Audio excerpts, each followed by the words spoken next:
Good afternoon. Welcome to the breakout session of the conference. I'm Emily Lamarca, and I will be your moderator this afternoon.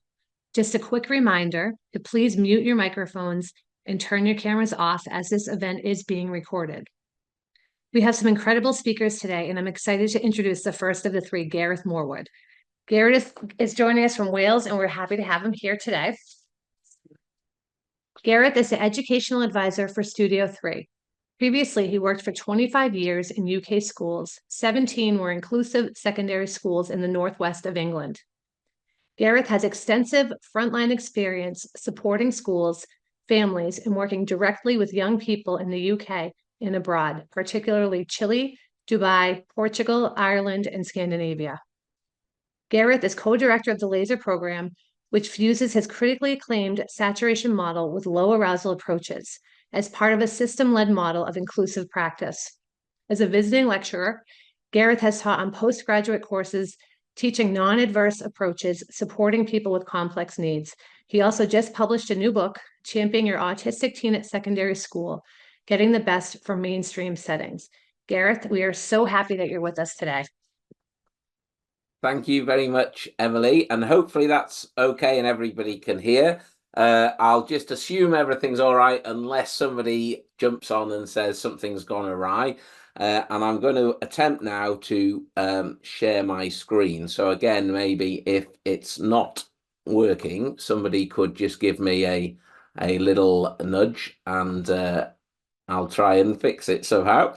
Right, let me get the slideshow working. Brilliant. So thank you very much, Emily, for the introduction. I think I probably should initially, because I fear I will speak to the time, thank JP, Denise and Aaron for their efforts at making this an inclusive session, and perhaps apologising if I use some terminology or go a bit quick as we go along the way. So hopefully, fingers crossed, we'll be okay.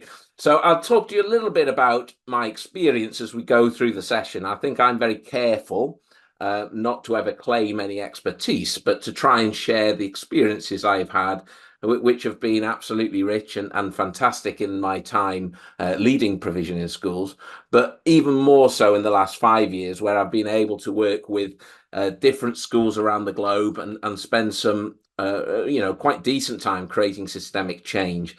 And this is where we sort of born out this idea of the laser approach. And this is about using low arousal approaches, but understanding that we build resilience into the environment, the place, the systems, the policies, and the people, and I think it's really, really important to understand that the premise of these ideas it is about that we can do things to the environment, the systems, the approach. We can do things to how we address things and our own stress that allow individuals that we're working with to be the best they can become. So the whole premise of this is not parking the problem within the child and looking to fix or to make those normalize into our prescription, but very much looking about how we create the right conditions to allow the individual to flourish. And I'm going to try in this short session to tease out some of the key points. You'll get all these slides afterwards. And I've also included in here a few links. So there's a book chapter we wrote about it that you can click on when you get that. And my contact details are all at the end as well. I'll just say for some reason, that's a very dense file. So when you click on it, it might take a while, depending upon the strength of your connection, to get hold of it. So if there's any problems, do let me know. Okay, so the idea about laser was to create a system that allows us to support young people wherever they receive education. So sometimes a young person might receive education individually in their family home. Sometimes people might be in a very small group within a specialist setting or residential setting, sometimes in a special school, and sometimes in a big international school that's all through. And the idea is that the same principles apply, okay? It's about reducing stress. If we do have significant restrictive practice, we want to be eliminating them, and we want to believe we can do this. And I think this is really important. We want to prevent dysregulation, moments of distress.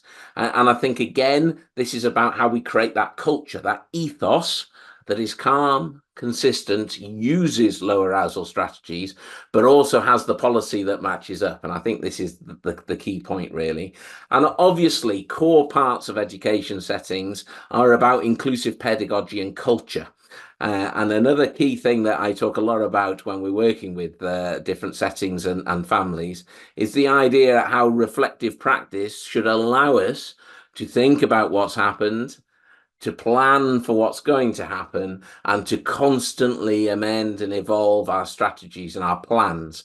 And I think this is really important. So the idea really of moving away, particularly in big schools, from line management, which can be very much be about compliance and ticking things off, into a more of a coaching and supervisory model is very important with this approach. And that's the idea, really, to create sustainable systemic change.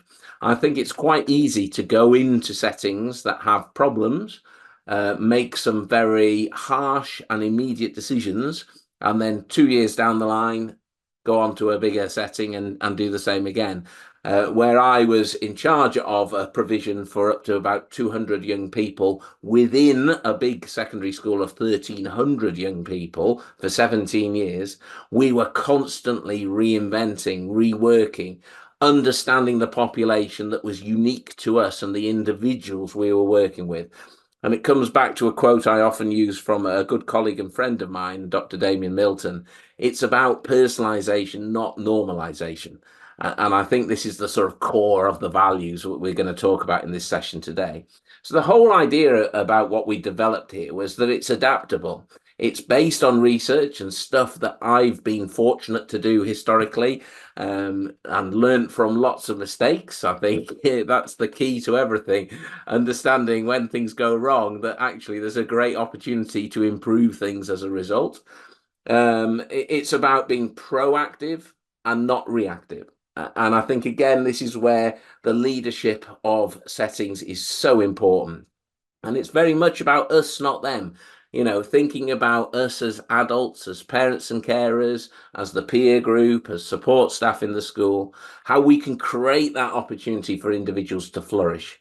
And I think that's really, really important. And I would just say at this point, it is entirely possible to do this. And, I've been fortunate to have the experience on a personal level, and most recently to help other settings develop these sort of practices and ideas, some of which were in difficult spaces upon the start of the engagement. So I think we've got to believe we can make a difference, for if we don't, who does? And I think that's a bit of a butchering of a William James quote, but we'll see how we do.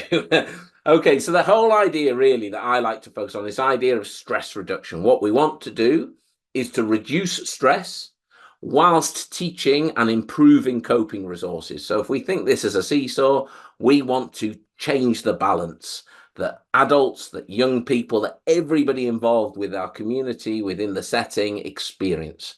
And this is about creating this culture, this ethos. And I think, again, it's much easier to say, if you do X, I'm going to do Y, and tick it off and move on.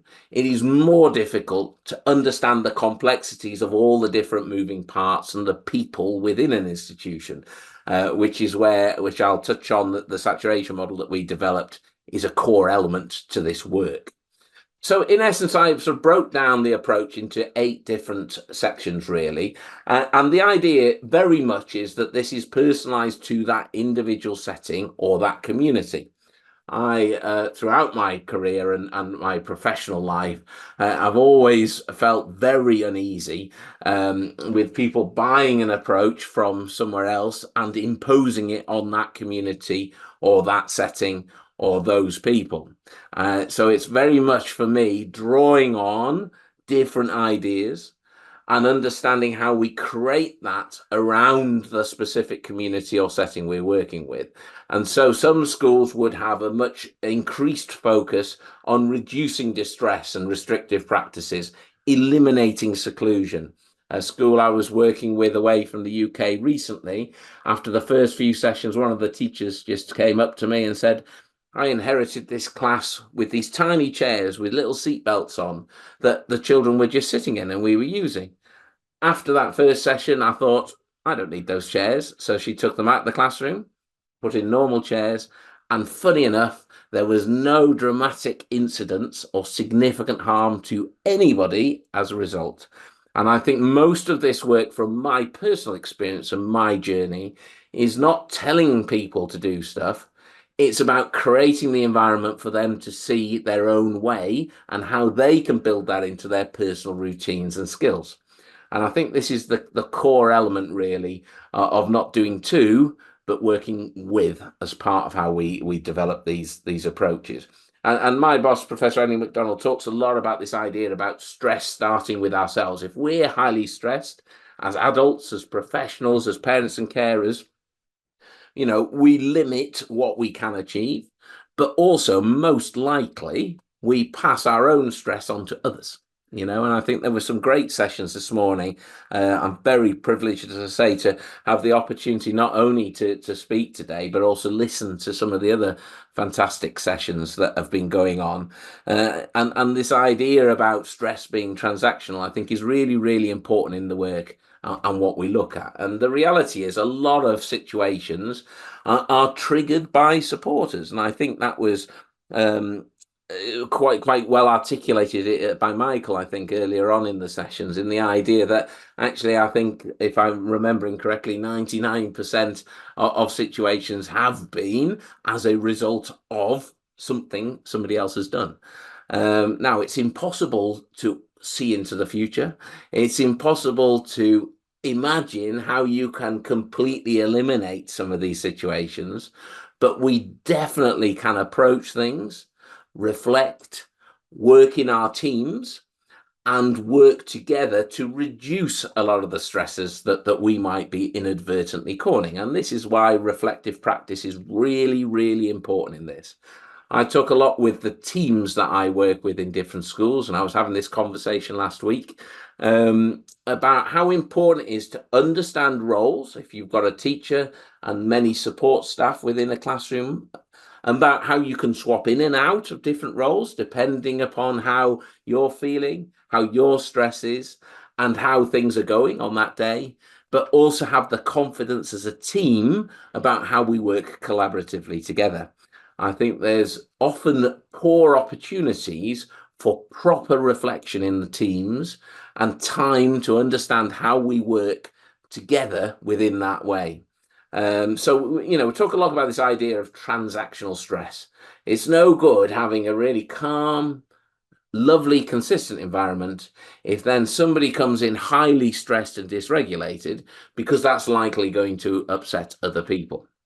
And so we want to try and understand how we can reduce the levels of stress people experience and also actively teach coping responses as a result. And I think, again, Liza talked about that in the session this morning, about how important it was to actively teach how to use strategies and actively teach people the coping response as part of this plan.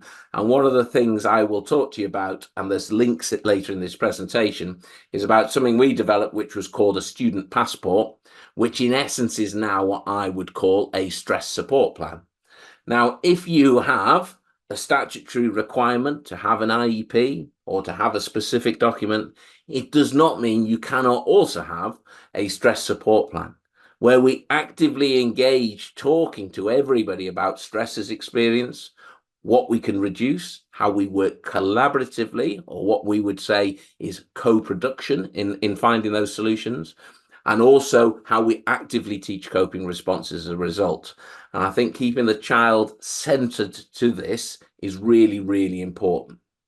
So an individual's coping responses adapt and change, okay? So it's no good people, for example, in some school settings, if somebody does the Thursday routine of a small maths test every time perfectly well, and then on one Wednesday night, a young person has had a poor night's sleep, his younger brother is up unwell, the transport for school is delayed, and then therefore has fewer coping tools on that Thursday.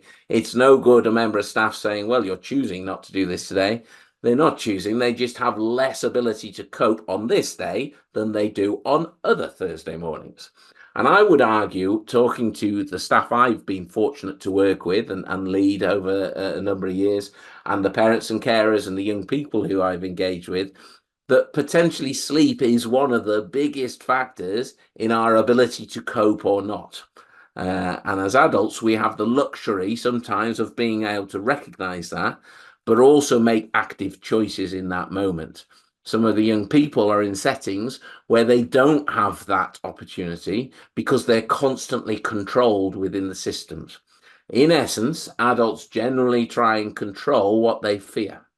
So if we don't recognize the fear within a certain situation initially, what we're going to really struggle to do is understand this battle for control that some people in behaviorist systems are keen to engage within. So it's almost impossible to have a completely stress-free existence, but it is entirely possible to reduce the stresses people are experiencing. And I think this is really, really important. So our coping responses determine how we adapt. Okay. Some of the young people we know are in our families and that we work with have fewer coping tools. That does not mean to say that we cannot provide and work with and coach and support increasing those tools as we go forward. I think it's also really important to understand that actually sometimes repetitive behaviors have a real vital coping function. I remember a young man, Nick, that I worked with when he was age 14. He used to just come in at 8 o'clock in the morning and just skip up and down the corridor outside my office for 20 minutes and then crack on with his day. Yeah. Now, I wouldn't presume to be able to walk in Nick's shoes and understand how important that was for him, but I could see it and I could tell from the conversations we are having. And that was vital in him being able to cope with coming from home to school. And I think this is really, really important. I sort of sometimes a bit flippantly joke that sometimes in schools you get people that like to find a problem for every solution. You know, you can't come in at 8 o'clock because the school isn't open. Well, I can quite easily go to the front door and let somebody in. So I don't want to deny somebody that coping response if that is key to them being able to manage their day. You wouldn't remove a wheelchair for somebody because you decided the policy dictated it, or say because somebody's been misbehaving, you're going to take the hearing aids off them for the day. Yet we deny people coping responses because they don't fit in with the prescription from that policy statement. So actually, if something is not causing harm to others and helps somebody cope, it should clearly be on our stress support plan as part of an agreed way of collaborating and working together to improve the outcomes for that young person by reducing the stress and allowing the coping mechanism as part of an agreed way of working. I think it's really, really important to not try and fit people against what somebody else perceives as a norm, but to understand we have it within our gift to develop situations and systems that allow individuals to be themselves and to flourish. And this is about this idea, as I say, of the seesaw. When you have more challenges than resources, the seesaw dips. And that over time is going to have an impact on well-being, on health. It's going to have a long-lasting legacy. And I think beautifully described in some of the sessions this morning, particularly Emily's really powerful story as well, which I think is so vital in our understanding. I think the lived experiences of young people and families are core to this sort of work. And I think it's really worrying for me at times where people come in and say, well, we should do this to them when they don't understand the individual and the family and their journey to that point. And I think, again, come right back to that idea of personalization, which is core in what we're talking about. I think sometimes it's really important that we get a good understanding about why places can be so challenging. I think sometimes there's a complete lack of understanding about the reality of the experience of the young person. And whenever I sort of engage in this work with different people, I always think it's really important that we think about the young person's whole day. Okay, it's not about school being a separate entity and young people being forced to mask and to conform and to use all their resources within the school day. So when they get home, guess what? There's nothing left. It's about very much working together with families to understand how we create a much more stable view of the day as we go through. A colleague of ours, Bo Elvin, that's a Swedish psychologist, talks about this line of chaos we all have. And what we don't want to be is right on the edge of that all the time, because guess what? One tiny thing, we cannot cope. We want to try and keep well below that. So an example, I think, that is common, particularly in bigger schools, but I think this is common in lots of settings, is where we sort of create systems, which mean we have to make different decisions in the moment. And I want to use an example, if I may, that I first heard another colleague of ours, Peter Van Meulen, use, where if we were teaching, say an 8-year-old pre-verbal autistic learner about how to cross the road, and we explain when the red person is there, we stop. Then we press the button. And when it goes green, we then progress across the road. Okay. Now, in doing that, we have actively taught by demonstrating how to cross the road. However, if I arrive and the green person is already there and I make a couple of steps and it goes red, maybe I think I'm not going to make that. I go back and press the button. And similarly, if I was 3/4 of the way across when the green went red, I would probably just rush on and complete that journey. However, if we've explicitly taught the scenario as I described initially, and the young person is halfway across the road when it goes red, and they stop because they've been told to stop on the red person. And the person with them is getting more stressed because the cars are coming and they're going, "You're going to get run over." There's lots of panic. And guess what? They're just shouting at this young person. They're going, "Why are you shouting at me? I'm doing exactly what you told me to do." Yeah. And guess what? When we are highly stressed, we take longer to process things. If it is just a verbal instruction or command, it is also more difficult to process. So we create the situation, the combined set of events, where a highly stressed adult is trying to change something in the moment of extreme stress for a young person. And guess what? Moment of dysregulation, inability to cope, whatever you want to call it. Now, the reality is this happens a lot in schools. And one of the things I encourage schools to do when we work with them as part of this approach is to look at what happens throughout their week over the next 2 weeks, record moments when things maybe have become ambiguous or we've changed what the young people have to do at the moment of high stress, and then plan about how we reduce those opportunities going forward. So sometimes you might be in a secondary school where you leave a few minutes early to go into the queue for lunch. The lunch hall is an extremely stressful environment. However, leaving a bit early, going through the queue, knowing what the menu choices are in advance so you can have what you've pre-ordered, and then going to a designated place is manageable. However, on one day, a member of staff or a supply teacher or some kind of scenario means that young person hasn't left in time. They arrive to the lunch hall and the member of staff there on duty with all good intentions says, "Well, we haven't got time to queue today, just come to the front." So they change the practiced scenario in the moment of high stress, and we wonder why that young person can't cope. And then schools that don't understand this then respond with a sanction, exclusion, whatever that might be, where actually we've created the scenario where it's impossible almost to manage because of the change in the moment.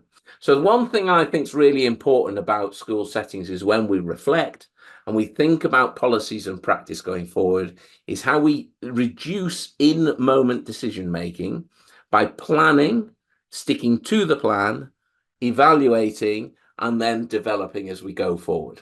And this is a very simple little circle strategy, really, that we would call assess, plan, do, review, which I think, again, is sort of common sense. I think people that like to catastrophize and the like all would say, "Well, you can't do that. You might just keep doing the same thing time and time again."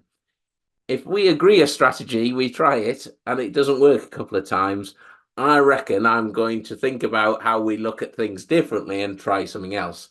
It's not like the maths teacher who says, I've given him 32 detentions and he still hasn't done his homework. Maybe after 2 or 3 detentions, they might have thought, you know what, that's not changing what I'm wanting it to change. So you do something different, you know. The other thing I think is really important, I put big warning signs on that slide there. You know, I don't like the term behavior. So I would try and encourage any school that I work with really to not use the word behavior, but to talk about stress and coping and how we reduce stresses and increase coping strategies. I think with behavior, people often think about poor behavior or negative behavior, and often frame that against their normalized expectations, which are often very subjective or fit their own set of criteria. So again, I think there's an easy way almost overnight to change that. And there's a school in Sweden I've been doing some work with over the last 12 months who've done some fantastic work on changing the narrative around that and developing stress support plans. And I really hope we're going to get like a little piece written up or maybe a little interview for one of our webinars to allow them to explain their journey, I think, because I think that's a really powerful example, which I would like other people to have access to, really. And the other thing that was really big for me in the schools I was working in really was the peer group. You know, how much does our curriculum represent the society as a whole? If I'm in a school area that serves mainly white children, what I want to make sure is my curriculum represents a diverse society. And the curriculum allows those opportunities to support conversations in a safe way. And this reminds me of something that was written in the UK over 20 years ago called Disabling Imagery, which was a series of media studies lessons looking at film and disability. And I remember vividly using this, I think, in 2003, and using the lesson talking about Shrek and challenging those narratives around the hero saving the princess and the hero of the film being the ogre, the beast, and the like. And there's some really powerful ways that we can look at that. There's some amazing picture books and curriculum resources, particularly for younger children, that address a lot of these issues. And I think it's really, really important that we look at how important the curriculum is in supporting this wider view. Another thing I would give just a quick shout out, and I'm conscious of time within this limited session, but I think a lot of moments of dysregulation and distress in school settings are because of poor interoceptive awareness. And I think stuff that colleague and friend Kelly Marler does around the interoceptive curriculum, for example, can be a super way to put into your curriculum what you're teaching children about how you improve interoceptive awareness. And you know, I assume colleagues and delegates online have an awareness of that. I suppose my crude summary of that is how people link physical symptoms to emotional response. And I think it's really important we don't say to people, tick the smiley face or how do you identify as angry, because that's really abstract and it almost encourages masking a lot of the time. We want to try and truly find out how people feel and actively teach interoceptive awareness as part of our curriculum content is a good way to do that. Because funny enough, you don't harm people in doing that as part of the curriculum as well. And coming back to this idea about this notion of low arousal within school settings, calm and self-control are connected. You know, rarely do people fight when they're relaxed and easygoing. You know, there's a build-up, this line of chaos. We can understand when things become too much. So what we want to try and do is create these calm, consistent routines that allow us to maintain what we're doing, the structure, the ways of working, so that we can personalize the opportunities for the learners we're working with. If we have very complex policies and routines, when we are tired and stressed, or when we are ill, we cannot maintain them. Therefore, things break down. So simple things are often the best. I think the other key things for me is, you know, evidence is great, but it's about how research and evidence informs what we do. If somebody presents me a piece of research that says, I do this X 95% of the young people are going to do well, but I've got somebody who the opposite is good for them, and I can build that in neatly. I'm going to do it. Okay, it's about being flexible and creating reasonable adjustments, and I think that's really important. A fantastic session I heard about some research done in a primary school about different seating to improve learning. And it's really interesting that even a school I was in away from the UK last week, there was a classroom where somebody was sat on a big ball, a bit like a space hopper without the handles. Somebody else was stood at the back of the classroom with a raised desk. Create the environment that allows individuals to do their best. And I think we can easily do that, often at very little cost. And feeding into this, of course, is this idea about training and development. And I know that was mentioned a lot in the sessions this morning. The way I see it is that, people don't know what they don't know. So actually, if people haven't been taught alternatives or been offered opportunities for something different, where do they get this information from? And if training and development is all about statutory requirements, not about personal development, we lose these opportunities in the work we're talking about today. I'm sure many people will have seen some of these abhorrent and awful images in various training manuals and the like. And I would go on record and be very pleased to have any discussion with anybody who thinks this is necessary to say actively, you always have a choice if you're presented with a situation where you think you need to do this, where you don't do this. And if you set up the environment in a way so that if something presents in a way that some people would use this sort of methodology and we can do something different, then it is better for everybody. So I think it's really important for me in the work I do to challenge people to say, we have an active choice and we can choose not to do this. Now let's work on finding how we can create environments where that is not the case. And I think it's really important to understand it's not always, and I think this was highlighted neatly in the sessions this morning, about physical restraint.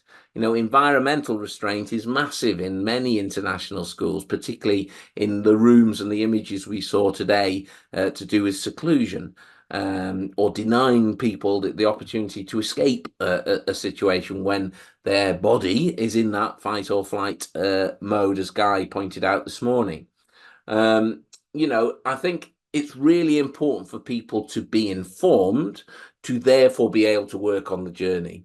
A specialist school abroad that I'm working with at the moment have just done the second sort of full week in the setting, and actually they have come massively far in what they are thinking about, how they're approaching things, because literally they'd had nothing but a limited amount of training for 20 odd years. Now, when you offer people alternatives, there are opportunities for people to see things differently. And I think this is where these sessions in the breakout rooms today are really important. And as was said quite clearly to start with, I think by Stephanie, every approach that you'll hear about today is likely to improve outcomes for young people who they're working with. I think people make some terrible assumptions about behavior, which is another reason why, as I said earlier, I would ban the word behavior completely, because they assume people are in control and aware of what's happening. And that's rarely the case. If I create a little list there, and by no means an exhaustive list, of some of the things I think that can cause additional stress, which means that some of our young people are struggling to cope. I reckon a suitably qualified person, because there's some medical things in there, can do something about all those external factors. So when we talk about building resilience into the environment, the policies, the way we work, we can do things about this. If the room is too hot, let's work out how we make that room cooler. We can reduce the demands and requests young people get. Okay, we can have very simple rules and ways of working that allow us to calmly get into the routine. Okay, and we can also, as staff and other adults, think about our own selves as active agents in this process. I think it's really important that we change this. And as a colleague and friend of ours, Ellie Chappell, talks about flipping the narrative. And then again, another very powerful parental story that Ellie tells about her daughter's abuse within a specialist setting as well. The whole key for me is about being more proactive. So the less reactive we are, the more energy, the more stuff we've got to put in to being more proactive. And it's much less exhausting if we plan ahead and we create calm, consistent ways of working rather than having to constantly react because young people are struggling. And again, I think, people that are not engaged in these conversations or don't understand the different elements that can feed into change stress and improve coping, don't understand that this is a possibility. And I think that's, again, where I would argue I'm very fortunate to have conversations with people for whom, that this hasn't been part of their discourse previously. To me, this is summed up by this quote I often use by David Petoniak. When somebody's drowning is not the time to teach them how to swim. When somebody is in crisis, we want to just try and allow that person not to be in crisis.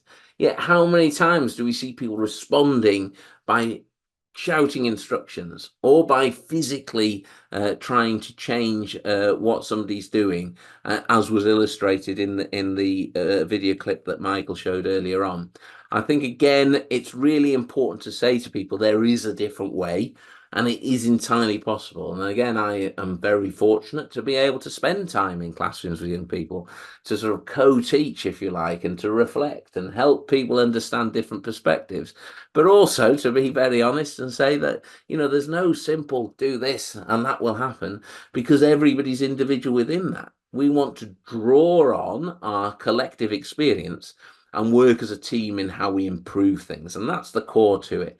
And within that, I would also include the peer group. These are two young people that I worked with who are now in their mid-30s. And actually, it's really, really important, the understanding that the peer group, to me, is an essential resource that's often hugely untapped within schools. I would honestly say that young people are inherently kind and inclusive. We need to create those cultures to allow that to happen. As I've worked mainly in sort of secondary provision with older children, I'm always delighted to be able to go in and see the very, very young children in settings. And a school I was in an international setting a couple of weeks ago was a fantastic example of how they were learning to cross the road. And some of the young people were dressed as police, some were going to cross the road, and some had these little bikes, and all I can describe, it was a joyous moment of absolute carnage. But the reality is there's so much power, I think, in the fact that those young people didn't see difference, didn't see disability. They saw just other children who were in their class and getting on with it. And I think it's really important to remember that the curriculum and the ethos of school settings allow us to maintain that as children get older. I think that's vital. A core part of everything we did and continue to do is about how we work collaboratively with families. And this is something which I'm always astonished at how old things appear now, is 12 years old, which was a study we did about working with parents and carers in the school I worked at for 17 years. And Emily kindly mentioned that the book that I've just co-authored with a parent that I worked with during that period. And I think, again, it's so important that we're able to work collaboratively, jointly identify challenges, and work together on solutions. And I think too often people assume what the challenges are and only try and engage with wider stakeholders when they're at a point of trying to respond and react. We should be planning and working with people proactively from the start. And that's the key to creating this low arousal culture, by creating that caring environment that's really characterized by calm, positive expectations with a view of decreasing stress. And I would change this last bit and get rid of the word behavior, as you've probably guessed now, with a view of decreasing stress and increasing the ability to cope. And again, I say to people who are fortunate to give me the opportunity to have a conversation, to say that this is entirely possible, whatever your setting, whatever the history, whatever the journey you're on, if there's a desire to actually effect change as part of that way of working. So maintaining calm, consistent environments is really, really important. Okay. And I think there's some simple things we can do virtually immediately. For example, getting rid of bells in school settings, I think, is an essential part of early journey. Don't let the bell go and there's like a stampede. You've probably seen that film Jumanji. It doesn't do anybody any favors, that does it, as far as stress and coping. We can look at a clock and we can have a natural calm movement. There was a primary school I worked with in Ireland where they just literally did that the next day and saw miraculous changes in numbers of incidents in school overnight. Simple little things we can do about creating calm, consistent, positive environments. There's a few things I've written on that. I've tried to put quite a few links at the end. So if you wanted to explore some of those further, when you get the slides, that should be easy to do. If I do mention something, I've got my contact details and things. I'm happy to try and send things out as soon as I can. Bearing in mind I'm away again next week, but we'll do okay, I think. So this is just a few slides about the student passports we developed, as I say, which in essence were our stress support plans. I think virtually everything we did in the time I was leading provision within that big school, we sort of stumbled across stuff by sort of trial and error 20 odd years ago, 25 years ago. And now realize that perhaps it does have a name, or there's a bit of research somebody's done that makes what we ended up doing make sense. I don't think I ever really go somewhere and tell somebody something so miraculous it's like a sort of magic wand. I think we just reframe conversations and allow people to realize what they're doing actually sometimes is probably quite good, and they just need to change how it works within the school setting. So there's a few links there to the student passports and things. So some of these films are quite old because they've got like a TV in the background. You'd put a VHS tape in, so you can imagine the context of that. And you can see that I look much more youthful in them as well. But there we go. We'll move on. Very quickly, I want to just articulate a little bit about the saturation model. All the links are in here, and if you just typed in the saturation model and my name, you'd find that quite easy in Google. And we developed this as a way of working with the University of Manchester with Professor Neil Humphrey and Dr. Wendy Symes. This was about including autistic learners within our school environment who had been either excluded from other settings, some of which were very, very expensive alleged specialist settings, but we'll perhaps not go into too much detail there. And some young people who are struggling to attend school, what we might term now as emotionally based school avoidance, or there's different terms, isn't there now? The reality of this model, and there's a little illustration that one of our autistic students developed for me a while ago, is there's different elements that feed into this approach. And the core of that is this agent of change, somebody that can work directly with young people and families, but also influence policy and practice, because there has to be a connect between the two. And I would just say that we worked with a number of young people over 17 years on this model, and every single child left us and went on at 16 to education, employment, or training. So some young people were coming to us not having attended a school or educational setting for a number of years because of significant distress.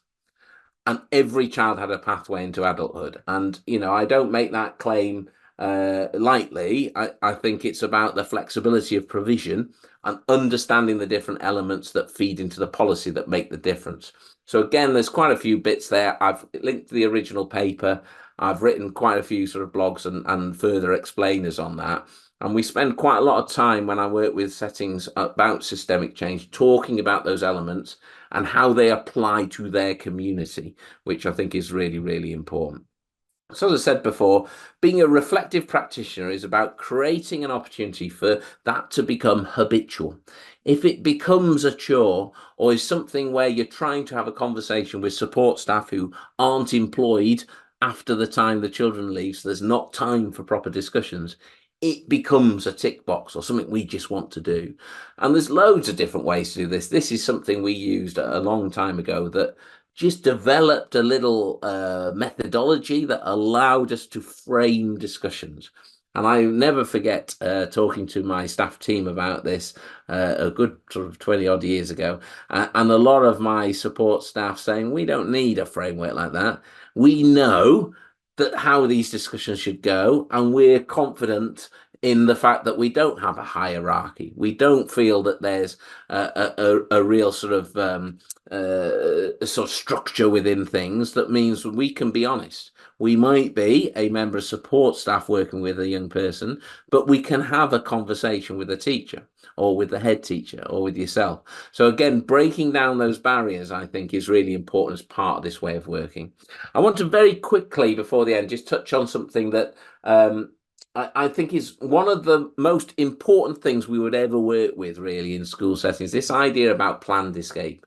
If we are in this heightened state of stress and in where the body takes over for fight or flight, what we want to do on our stress support plan is have a plan that allows that individual to escape without causing any further distress or without other people having to try and manage that situation, often by denying that young person the response. So there's a school in Glasgow in Scotland I've been fortunate to work with for a number of years now. And they have the luxury of some fantastic outside space with big swings and climbing frames and bikes where a member of support staff can sit on in tandem with another young person. And they've built a routine that young people are able to actively identify moments where they need to self-regulate, and they can take themselves to those facilities. Some schools I work with on a very small island don't have the luxury of outside space, but they do have quite high numbers of staff to student ratios. So we have to build in planned escape in a different way because they don't have a space for a swing, but maybe they do have a spare room. And thinking about some of those seclusion rooms that Michael showed earlier, which are pretty abhorrent, if you've got space inside the building that is a big room with some bean bags and some things that you can sit on, maybe an internal hammock that you can roll yourself up in, and an individual can actively know when they need to use that and can use it as part of the stress support plan, it is hugely powerful and creates opportunities in preparation for adulthood for young people to self-regulate as they become young adults. So again, it's about how we apply the theory to the personal setting. And I think, again, there's always opportunities. There's always something else we can try. But there's a little bit there, again, about planned escape, including the first one, quite an old interview I did with a young lady I was working with who, again, probably is mid-30s now. And we're talking about something that was not about this. But when I reflect, I realise, what, that makes sense now. It makes sense. And this young lady made this structure as well, which I use quite a lot as an image, because she built this in the classroom and there was a lot of stress from the staff saying, oh, we've got a teacher there, how can we get this? And she's defending this structure, which was absolutely fantastic. I think it was a forerunner to Game of Thrones or something. And the reality was she wanted a picture of it before she took it down. And I think too often we don't actively engage with young people about how to start and how to stop something before we get involved in it. I have an analogy, really. I don't think you can ever perform to your best if you don't know the parameters in which you work. So if I started a race in the Olympics and the gun went and I ran as fast as I could and I passed the 100 meters line and said, I've won, where's my medal? And somebody says at that moment, it's 1500 meters this, you better crack on. I am never going to do my best if I don't know the parameters in which we're working. So the more we can set things out and stick to them and work on the plan, we can reduce the stress for everybody involved. And the reality is that we can't eliminate times when young people can't cope. But if we build in that routine regularly, more people will cope. Therefore, the resources we've got to be able to support individuals can be better targeted. In essence, we raise what I would call the universal offer, what everybody gets as a result. And just to remind ourselves, how we measure success is a core part of this. You know, the most successful goldfish could be the one that jumps the highest, the one that makes the biggest splash. Could be the biggest goldfish. Success is not just about academic attainment or attendance. Success for us was that we gave every young person that came to us a pathway after us into a college course, an apprenticeship, a job, a supported learning opportunity. And actually, we checked not just a couple of months later, but a year later that that was still working. We didn't just think because they'd left us that was the end of our responsibility. Our responsibility was to try and continue to give those young people opportunities into life. And Professor Steve Higgins talked around this idea of the banana armor principle. It ain't what you do, it's the way you do it. How we do things is so important. You know, what does the evidence say is a good investment for the young people? What could we suggest is worth trying? How can we do it? And this is about personalization. A lot of things I would talk about with schools and settings cost very little. It's just about how we think, how we consider, and how we do. And I think, again, that's where coaching and talking is really, really important. And Bobby, who's one of the sons of Debbie, who I co-authored the book with, you know, almost 10 years ago, this is a quote he gave for some research where he talks about school's good because we have many autistic students. So he identified with a cohort of young people. Social time's great. I get to hang out with other people who share my interests. And we did a lot of work with Bobby and peers at that time about understanding themselves, notions of self, I called it, you know, their script about who they are, what they want to be doing, and really building communities and lunchtime clubs and opportunities around those individuals. And that's what bore the start of this work, really, particularly things to do with stress support plans and the like. So at Studio 3, we do loads of free webinars, which you can access there. You can watch on playback as well. There've been some great education-focused ones I've been able to line up recently, including one that we did on Monday with a lady called Shahana Knight about developing relationship and connection policies rather than behavior policies, which you can imagine I enjoyed. There's lots of other bits and bobs there that you can look at. There's a couple of the boss's books there, and if you are interested, there's a little code that you can get a discount from. This is the book I co-authored with Debbie Ellie, which I think potentially has the worst title ever because it's about collaboration between families and professionals, tons about working with younger children and families and transitions as well. And there's a little code there from Jessica Kingsley if you want to get a bit of a discount on that. And just I use this image every opportunity I get because I just think it reminds me and it really grounds me into thinking, you know, I can't believe for 1 minute a single child is born racist, homophobic, disabled. Everybody's born equal. External factors create prejudice, segregation, create issues that we described about this morning. So it's absolutely possible when we talk about building resilience into the environment and the stuff we do to actually allow those young people to go on a different journey, I think. And that, in essence, is, I suppose, the hunger for what I'm talking about here. So hopefully we do have a little bit of time if there are some questions. I've tried on here a new thing where you might be able to take a picture of those QR codes and it gives you my contact details. Now, I'm not the most technologically expert, so maybe that works, or if not, you can see at the bottom there, old school website where you can type a message. Twitter, I'd probably still call it Twitter, whatever it's called now, and other bits and bobs. And as I say, if there's anything you think that we touched on that would be useful to explore further, I'd be delighted to have a conversation. You know, very much the stuff about the laser approach is about bespoke working with individual schools. And, you know, if you think of one setting where you think a conversation about this might make a difference, I'd be delighted to explore that further. So hopefully, Emily, that's okay. If that's all right, shall I switch off now and see if there's anything to answer?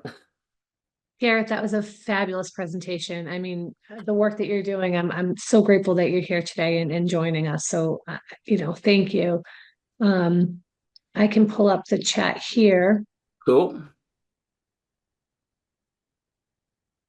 Is there anything?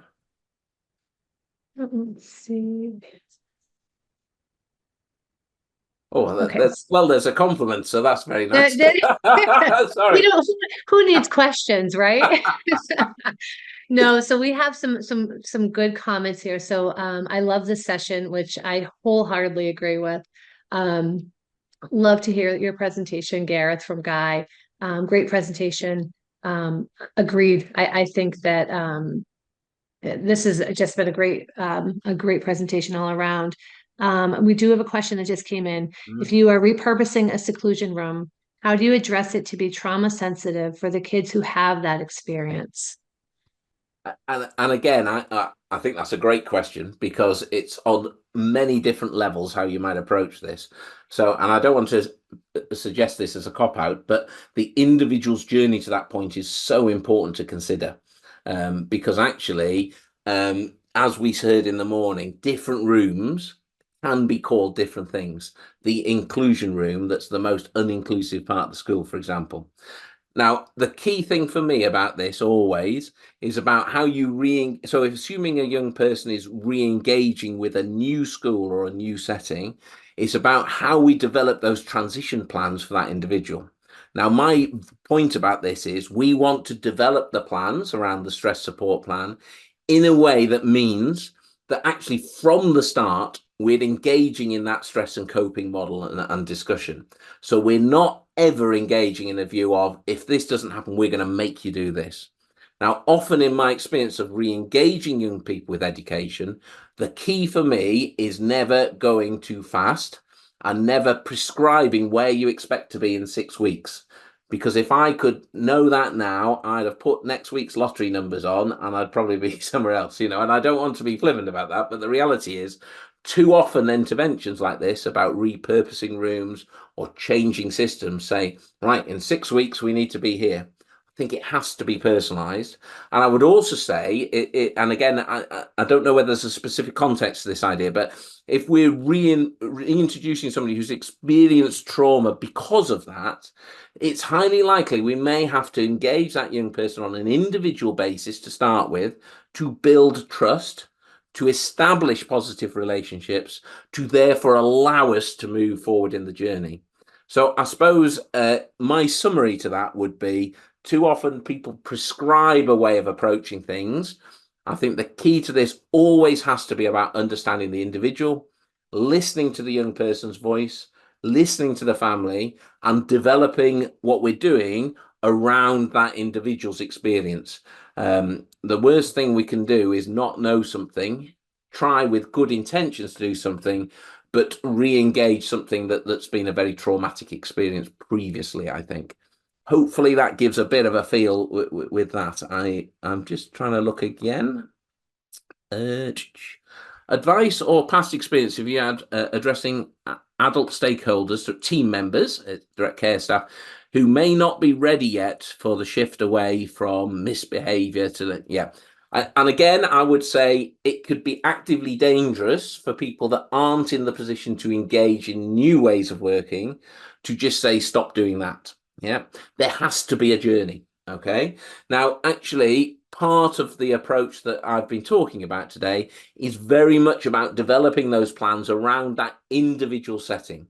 So if, as you described there, that there's a large number of adults or significant population who are not ready for this journey, we have to plan differently for that in a way that lots of people are already buying in. So it's a bit difficult to summarize in a short moment, but I would say that there's a special school that I've just started working with a year ago, not in the UK, who had a terrible previous experience where the head teacher had to be removed from their post. A new person came in, and actually, because they hadn't received anything as so far as training or support, apart from very, very outdated ways of working, offering something different was the catalyst to actually those people seeing that actually, oh, there could be another way, So again, I think it has to be personalized to that setting, really, really important. And, and I don't want to be harsh, but at the end of the day, some people are not suited to certain roles. And there may be a view that actually some people are not in the right post within that. It's, we owe it to young people and to the families to get the right people in the right place. And again, I think you don't have to be harsh about how you do that. You need a clear process and to follow policies and practice going forward. So hopefully that offers a little something there. And the final one there, working with schools, do they not understand the difference between trauma-informed and trauma-sensitive?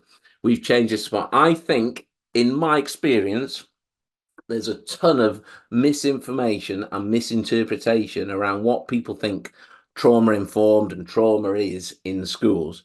And I would suggest, particularly in the UK, that part of the issue here is that people like to get a badge that says they're a trauma-informed school and tick off various criteria and stuff like this without understanding the true nature of how we embed those ideas, those understandings into our culture, into our ways of working. So I think, again, in my personal experience, what I'm always really keen to do is try and personalize what we do to that community, to that school, to the leadership of those people, and try and steer people away from buying something off a shelf and imposing it on. Much more about collaboration and working with, if that makes sense. So hopefully that answers those a little bit. I think we're probably almost bang on time, if that's okay, Emily. Perfect. 1 minute to spare. Nice job. Thank you, Gareth, for being here today. We really appreciate it. Thank you very much, and thanks to everybody. And apologies, I may have to dip out because it's getting into the late evening here now, and I need to try and think about my next plane trip. So it's been lovely to be here. Thank you very much again, Emily, for everything, and to everybody. And if there is any follow-up, I'll be very happy to pick up conversations as they arise. Great. Thank you, Gareth. Our next speaker today that we have is Dr. Lori Desautels, and we're so happy to have her here today with us. Lori has been an assistant professor at Butler University since 2016, where she teaches in the College of Education. Lori was also an assistant professor at Marian University in Indianapolis for 8 years, where she founded the Educational Neuroscience Symposium that has now reached thousands of educators and is in its 16th year. The Applied Educational Neuroscience certification created by Lori in 2016 is specifically designed to meet the needs of educators, counselors, clinicians, and administrators who work beside children and adolescents who are experiencing adversity and trauma. The certification is now global and has reached hundreds of educators. Lori is the author of 4 books with more to come. Her newest book will be a manual coming out in 2024. Titled Body and Brain Brilliance, a manual to cultivate awareness and practices for our nervous system. Lori has met with well over 200 school districts across the country in Canada, Costa Rica, Australia, Scotland, England, and Dubai, equating to more than 150,000 educators with much more work to be done. Lori, thank you so much for being here with us today.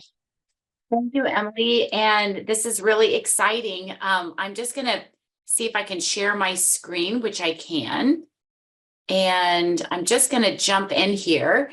An hour goes pretty fast. And so I want to introduce to all of you a framework.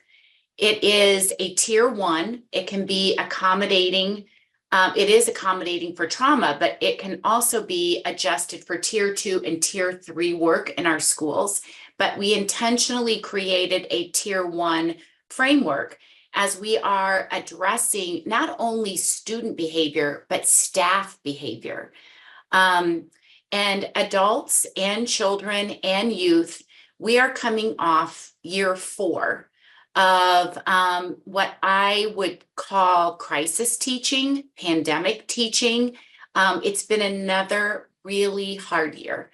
And we are all, our communities are feeling the residual impact of the isolation and the unpredictability that we all encountered even before the pandemic. The pandemic just kind of layered the adversity and the feelings of anxiousness and worry. So I did add a couple of slides in here that you may not have access to. But I want to share with you as we think about discipline and as we think about building engagement and really delving underneath the behavior, I want to share some real world, real life photos. So last Tuesday, I had my last day with 5th grade. And for those of you who are not aware, even though I'm traveling really across the world right now and sharing with schools and organizations and districts, I'm in the classroom 2 days a week. And I just smile. These are my 5th grade students who I started with in January and I ended last week. And I didn't select this class. They selected me and they were super resistant. Their teacher, Lori Boone, who's in the Pacers t-shirt, had no idea what this framework was about, which was wonderful. And I can just tell you the shift, the class culture, even the school culture with staff. I left there feeling hopeful. They surprised me with a video and they shared all of their learning, the students did, and also with Lori. So it's been an incredible year of learning, of growth, of tears, of hardship, of burnout. I mean, it's everything. But I wanted to share this with you today. And I'm going to begin with the 4th pillar of this framework. And that is, we are teaching our staff and our students the language of the nervous system. And we are doing this intentionally through our procedures and through our routines, our exits, our transitions. And when we build this framework into what we're already doing, it's not adding to the plate. Applied educational neuroscience is the foundation of our academic work, our behavioral management systems, of building engagement, of assessment, of curriculum. It is helping our students and staff to access the cortex. So on my last day, we are delving into a bucket of sheep brains because, and again, these brains came from the Carolina Science Store. You can access them. They died a natural death.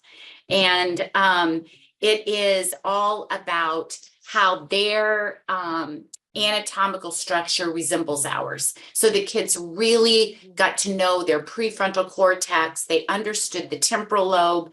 They really understood when they were ready to pop off or spaz, or they got activated or triggered. They could see the regions in that brain activated. And this was a game changer. We called it the human laboratory. And I write about this in the new manual that's coming out this summer with lots of practices and activities. This framework is about us personally. And I cannot emphasize that enough this afternoon. I don't drop who I am when I walk into Crestview, when I walk onto Butler's campus, when I enter into a school or organization. I carry in the dark circles under my eyes. I carry in some sadness sometimes.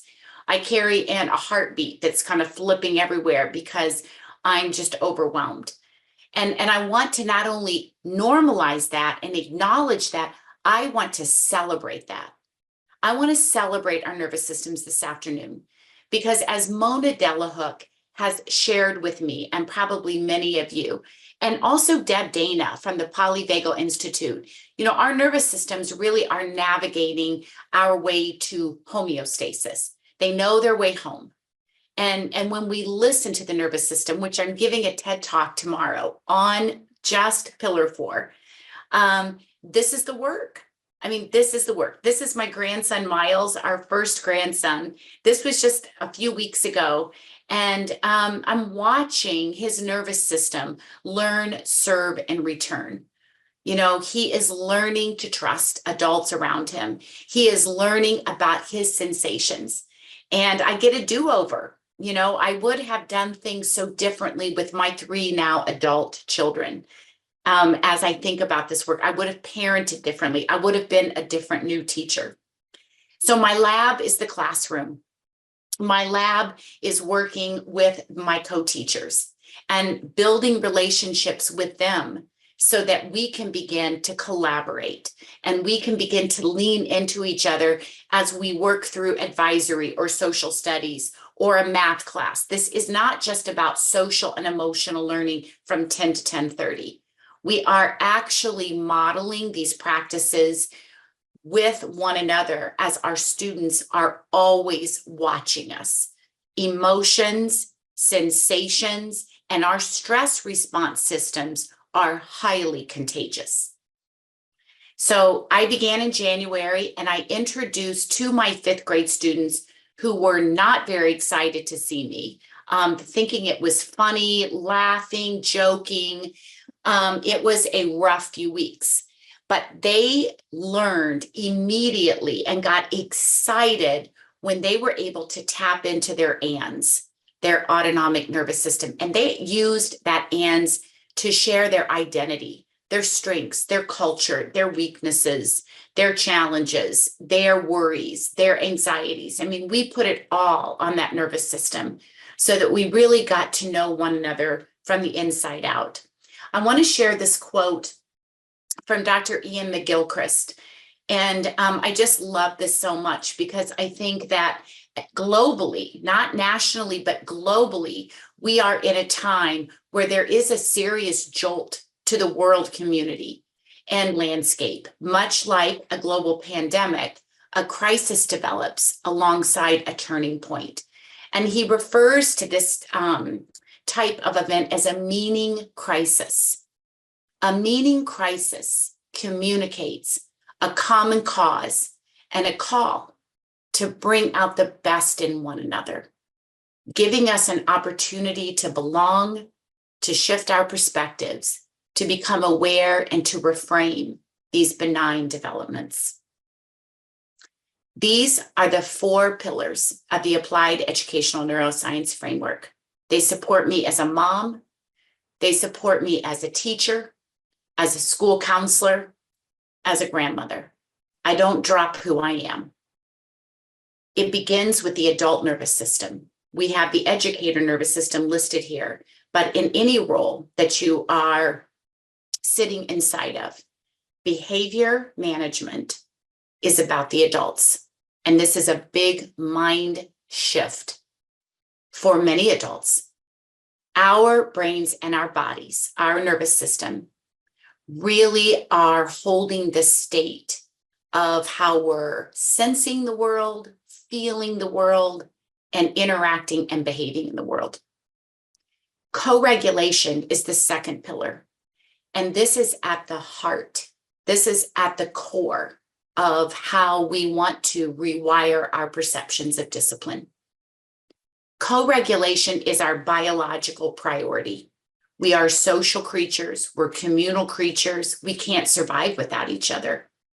And when we think about discipline, we want to think about providing experiences where we begin to learn a more sustainable way, working through relationships, working through our environments, working through our experiences. Touch points is the third pillar. And these are those micro moments of connection that often occur non-verbally. So we read each other all the time. We watch each other's faces. We listen to tones of voice. We watch how we posture and how we gesture. They can also be, touch points can also be moments of validating, of noticing, of asking questions where we are listening to learn, not to respond. And then the fourth pillar, you can see the leaves are turning. It's a different season. And this is where we move away from always talking about behaviors. We move away from talking about labels and classifications and rulings because we are so much more than that. We have this miraculous nervous system that is guiding us with adaptability and integration in all moments. I love this quote, and many of you have seen this often, but the child who is not embraced by the village will burn it down to feel its warmth. The adult who is not embraced by the village will burn it down to feel its warmth. We are survivors because we attach. Attachment is the carrier of development. This is so much more than attention. This is about connection. The social and emotional organ is the body. It's not just the brain. When we are only talking about the brain, we are missing the mark. My daughter, Reagan, shared with me that she had been listening lately to the term of somatic social and emotional learning. And I think that's interesting. I really like that. Thinking about the neuroeducation of the nervous system and how in all moments we are shaping one another's experience through not just the brain, but through the entire nervous system. So I want to share today that this work is not about being regulated all the time. We're not robots, and unfortunately, this word has become trendy and it's a buzzword, regulation, kind of like co-regulation, but really awareness of how we're experiencing any moment throughout our day is transformational. And I want us to hold on to that, because when I'm aware that my heart is beating fast, when I'm aware that I'm feeling heavy, or I feel a lump in my throat, or that my eyes are feeling teary, or that my ears are buzzing, that nervous system is literally driving me towards the resources that will support moments of growth if I'm listening. And that's the conversation that we miss so often in our schools and in our communities and homes. Awareness matters because we're able as adults to get out in front of our own behaviors. And when we become aware of the unknown and the unpredictability, when we become aware, the unknown and the unpredictability are lessened, they diminish. I can plan for a morning that is going to be overwhelming. I can use breath and movement. I can use touch and pressure. I can splash cold water on my face. I can grab a chocolate. I can grab a cold bottle of water. I can prepare for the day, for the next hour when I am aware. We can anticipate by creating a plan of action. And when we do this, we're modeling best practice for our students so that we're not always reacting. I have shared this slide for the last couple of years, and I never tire of it, because the greatest intervention that we can give to our communities, to our own families, and to our schools and our classrooms, our clients, our patients, our organizations, is to do our own work. And I've reworded this a little bit, and I want to read this first bullet to you. The greatest intervention we can share with our students is being aware of our own energy lying in wait. And when I talk about energy lying in wait, the emotions that we suppress, the emotions that we push down or push away, do not go away, but they live in the body of the nervous system. And sometimes it takes just that little tiny activator, that little trigger that just throws us into states of chaos, into states of survival. So we have to be aware of our own triggers, our own activators, and we have to take those deep breaths and resource ourselves so that we can really get out in front of our own behaviors as we move through the day in our work and in our personal lives. The autonomic nervous system, and this is an image from the new manual, is an integrated and it's an adaptable system. This is neuroplasticity. When we think about neuroplasticity, every experience changes us structurally and functionally.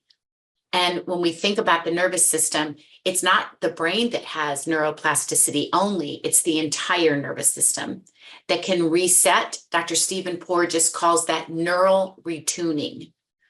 And it is one of our greatest gifts that we have as we move through everyday experiences. The brain doesn't work in regions. It doesn't work in sections. We're on inch 2 of a 10-mile journey with what we know about the brain's development. But for us this afternoon, and as we take this into our schools, we know that that brain stem at the base of the brain is ancient. It holds all of our regulatory functions. It's where we sweat and shiver. We have a heart that's beating that we don't consciously tell to beat. We have digestion, we have respiration. And in that brainstem, that is survival. If something happens to the brainstem, we don't survive, but it's also the seat of safety. So when we think about it holding the regulatory networks in the nervous system, it's constantly listening to the midbrain or the limbic system, where the amygdala lives, which is our brain and nervous system's smoke alarm, that smoke detector, that fire alarm. And when it is firing, that brain stem listens and begins that stress response, where those neurohormones and neurotransmitters are projected into the brain and into the body to protect us. The limbic system, the midbrain, we have two amygdala right above the ears, deep in the temporal lobe. That's all about feeling safe and feeling connected. It's our emotional center. And then the newest part of the brain is the cortex. And this is where we do life and where we do school and where we hold those executive functions like reasoning and problem solving, predicting, creativity, working memory, and strong sustained attention. I use this slide a lot when I begin to share this work with students. The students love this slide and they get it, because on your left, you're going to see a prefrontal cortex that's ready to learn, that's ready for the world, that's ready to share, that's ready to listen, to pay attention. It's true for us as adults. We're ready to teach when that prefrontal cortex is turned on, when we get that strong, oxygenated glucose blood flow to that prefrontal cortex, sending projections through the brain and body. But then when we do get activated, oftentimes when we move into survival states, either that fight flight where we're mobilizing energy, or that shutdown, that cortex goes offline. And we can't access those regions of the brain, those mental skills that we need to work well, to test well, to learn well, to problem solve. So we use labels in the DSM-5 revised and it through IDEA. You know, we call students emotionally disturbed or behavior disordered. And we talk about functional life skills. Oftentimes, our children, who we also label cognitively impaired, have not been able to access those regions of the brain. And so we really need, again, to look beneath that behavior and to understand the nervous system's stories of protection, of disconnection, and then of connection. And when that amygdala is firing, we feel as if we are being attacked. And we are in this survival state to keep us safe. We can't reason, we can't think clearly. And many of us, all of us, move through those protective states off and on throughout our days and weeks. This is a quote that I want you to hold close with you as we move through this hour together. Trying to frame our students' extreme behaviors through any lens other than physiology is not a sustainable model. When we are talking about manipulative behavior, entitled behavior, oppositional, defiant, we are a cortical cognitive world. And that's what we are conditioned to say or to use when we think about behaviors. But there is so much more that's happening in the nervous system. And when we reach underneath and we reach for the root, there is a sustainable shift. So in our schools right now, we are this year and moving forward, many more shifts than 4, but these are the 4 that we're looking at right now as I work with schools and districts. We want to help adults to get out in front of our own behaviors. We want to think about discipline as part of our procedures and routines and exits and transitions. It's getting out in front of a student's behavior. It's building engagement. What do the first 10 minutes of a class feel like? You know, what do the last 20 minutes as we transition? You know, how are we moving through halls? How are we moving into the commons area, into third period? Not only do people hold cues of safety, but spaces hold cues of safety or they signal danger. So we're also looking at what spaces in our buildings breed or create or cultivate felt safety. We want to reach beneath all the behaviors, thinking and working through nervous system states. And this 4th one is really important. And this has come up for me and my work in my district here in Indianapolis. Many adults are very frustrated that we are not consistent in building, building wide,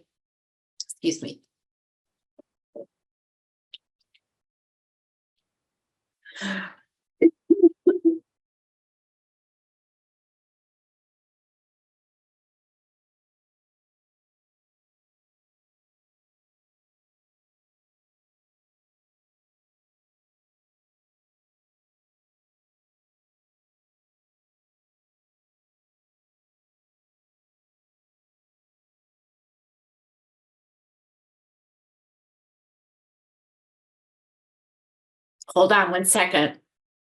I could feel that tickle for the last 3 slides.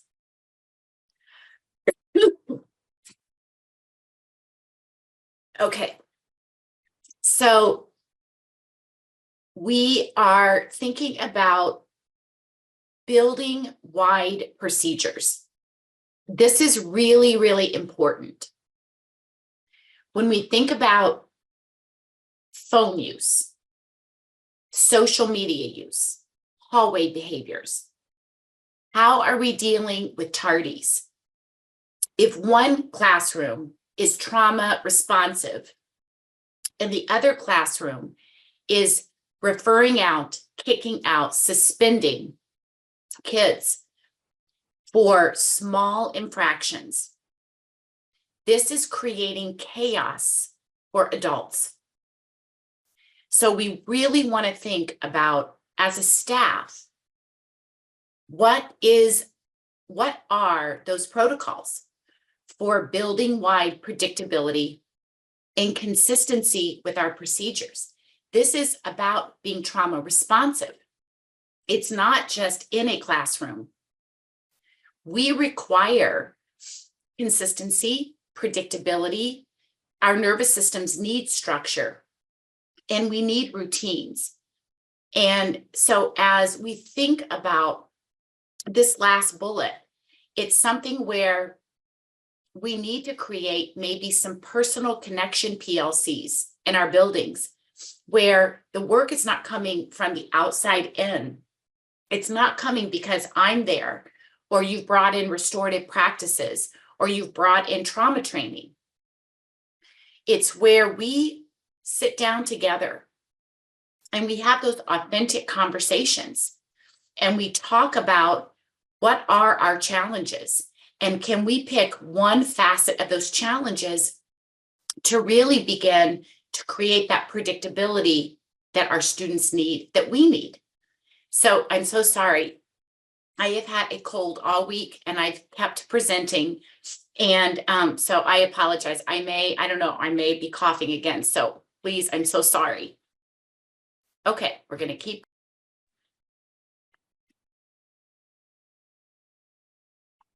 Here's an example of discipline on the front end.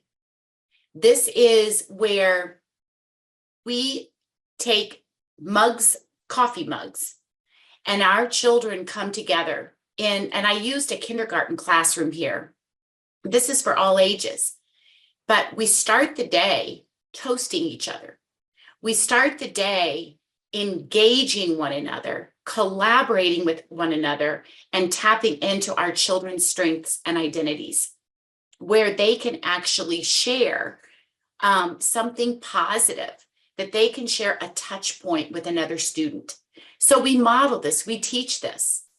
Usually those coffee mugs are filled with water. Once in a while, we'll fill them up with something fun.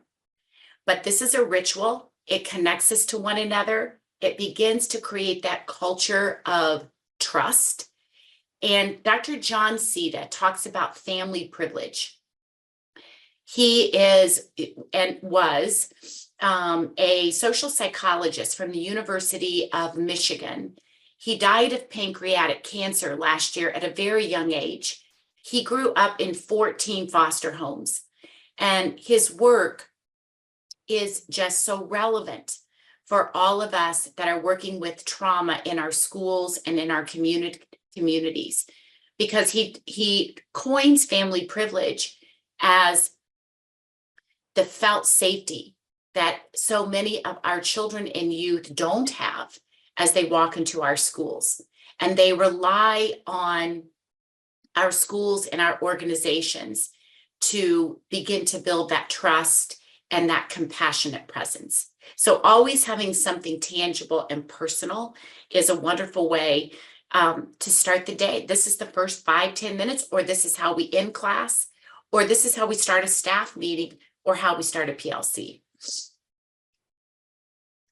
We often think of discipline referrals as an indicator of student behavior, but could discipline referrals be an indicator of staff behavior? This is not about blaming or shaming, but oftentimes we are seeing the same classrooms and educators suspend, kick out, refer out, and implement punitive discipline protocols. And these patterns share with us that we have many adults who are carrying in pain-based behavior. And because emotions are contagious, and because we are contagious social beings, we have to nurture and resource and support the adults in our buildings. And we have so many practices where we are integrating these resources for adults as we go into schools. So as we've shared, a behavior is nothing more than a signal. It's an indicator of where and how we are experiencing the environment. In the new manual, we have really thought hard about consequences. So we have developed, which is coming out this summer, consequence wheels for administrators, a consequence wheel for teachers to explore, and then a consequence wheel for students. And as I thought about these, and my collaborators, we worked together to really be intentional. I'll just take you through this administrator wheel, because the teacher wheel is similar. But as a principal, as an administrator, these are the questions that I want to begin reflecting upon. What are my emotional triggers? Can I model, and how can I model this awareness for my staff? Are we as a staff checking in with our nonverbal communication when delivering consequences? Sometimes it's not the consequence at all that sets off an alarm state for a child or adolescent. Sometimes it's in the delivery. How am I supporting my staff in being able to pause before delivering consequences? How can I support our school explore patterns of behavior and dysregulation through looking at our discipline data? Do our consequences align with infractions? That's a big one. Kids who need to move, who need to really release that excess energy, are often, held in for recess. Are our building-wide consequences and procedures providing predictable learning experiences, or are they providing fear-based responses? As a school, What are we desiring from the consequences? And this is really one we've got to dig deep. And I'm going to be very honest with all of you. There were times when, as a young teacher, I wanted revenge with this student. I wanted to get even. I was so pissed. And I think back on those times, and we have to really think about what is underneath our behavior. Are we wanting more power? Are we wanting more control? Are we wanting to build trust?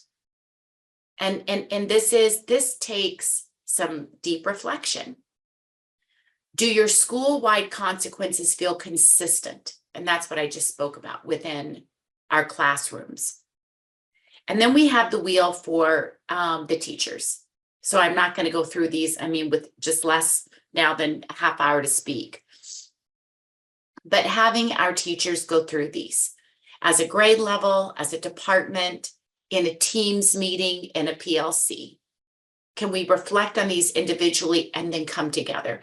So this is a part of the new manual coming out, but I'm also sharing this right now as I am, in presentations. And then this one is really important. This is a student wheel, because I feel like we don't create empowered student voices when thinking about consequences. I want my students to have a say in the consequences. I want them to be heard and seen and felt as we deliver these, but also as we build these. So these are a little bit different for the students. I'll start at the top. What are my emotional triggers? Have I been given time to identify and the space to identify these? And we did this in 5th grade this semester. They identified their activators or triggers, and then they identified their anchors. What am I noticing about patterns of emotional triggers and dysregulation? Where could I use teacher support? Am I given time to repair with my teachers when I pop off or shut down? Am I dysregulated because of how the consequence was delivered or the consequence itself? Can you explain? We ask, okay, explain that. Does this consequence feel fair and make sense based upon my behavior? Please explain. Is there another consequence that would feel fairer? This is discipline that is preventative, nervous system aligned, and relational.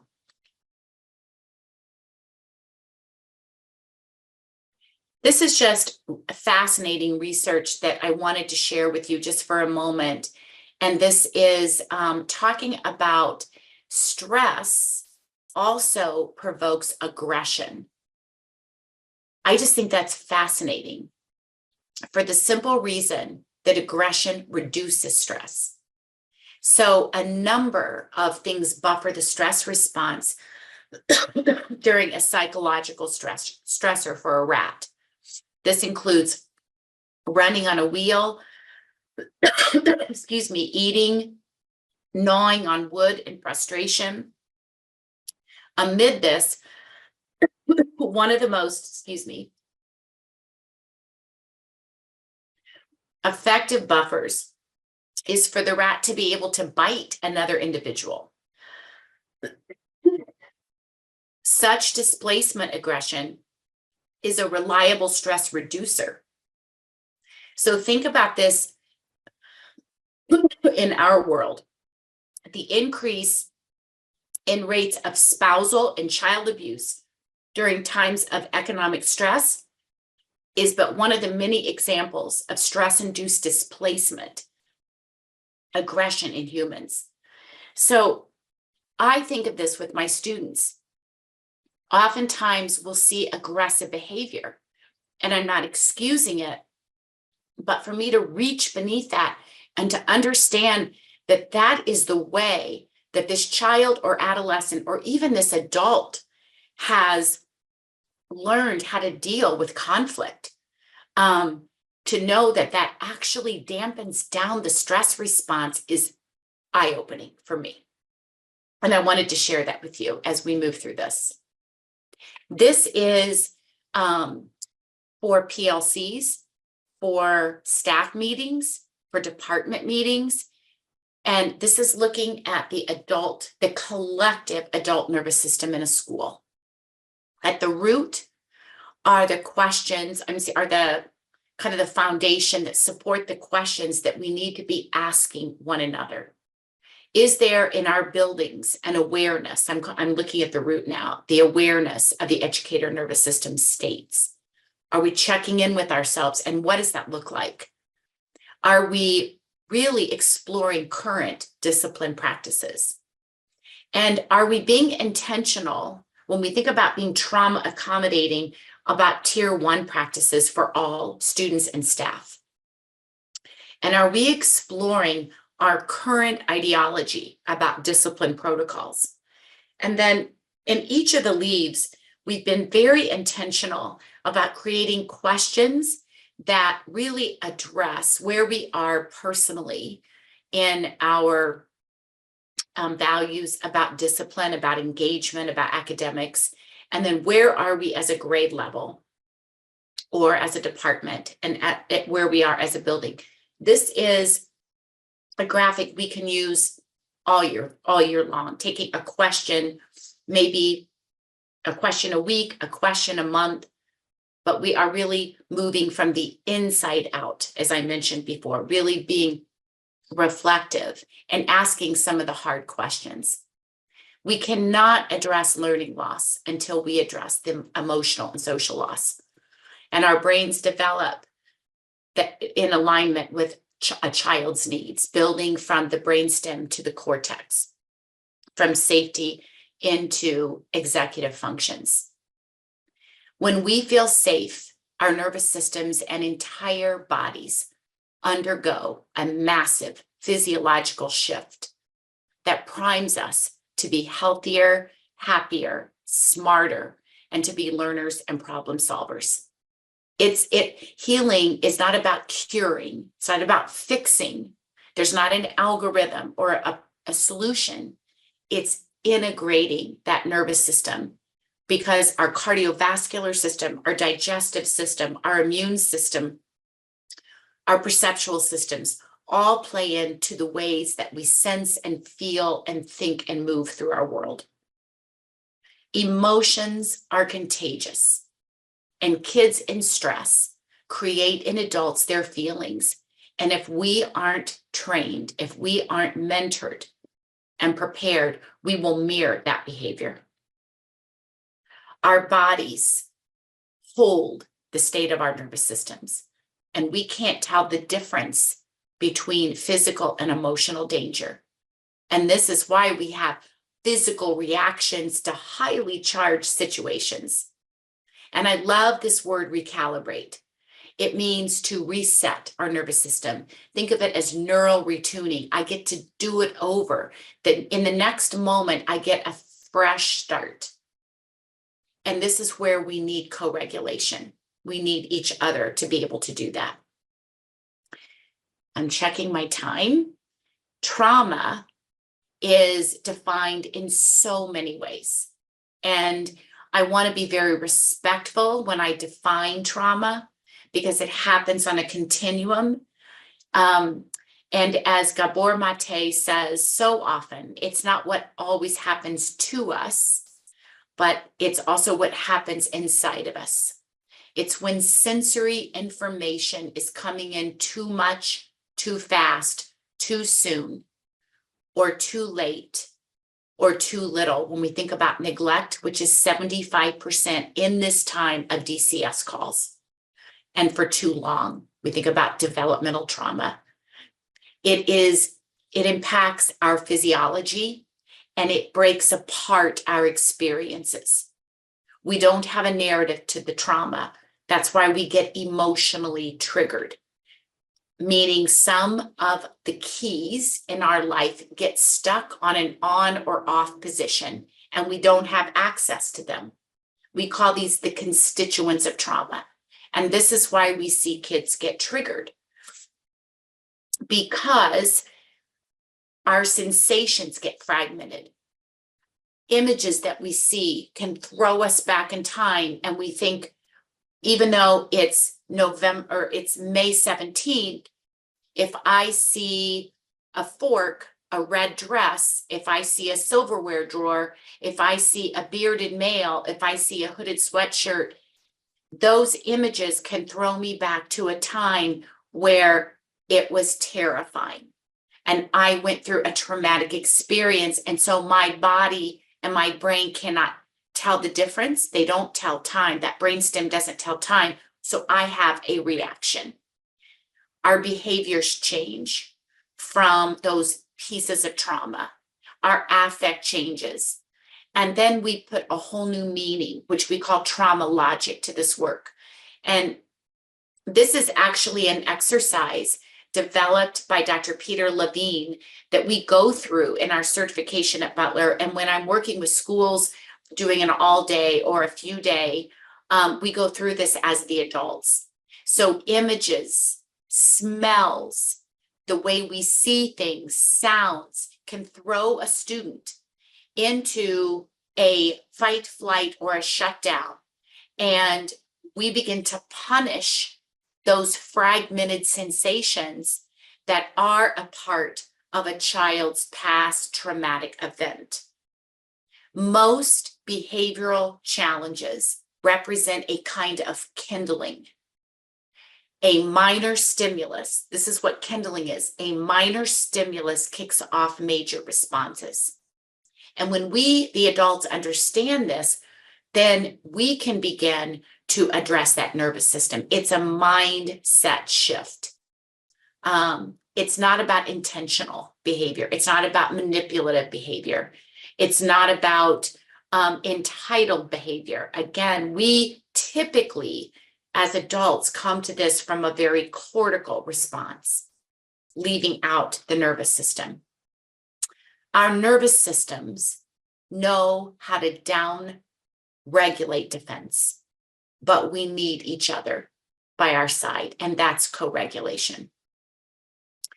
When we think about adverse childhood experiences, we know that the original ACEs listed to the top left of your screen at the time in the mid-90s was the largest public health study ever.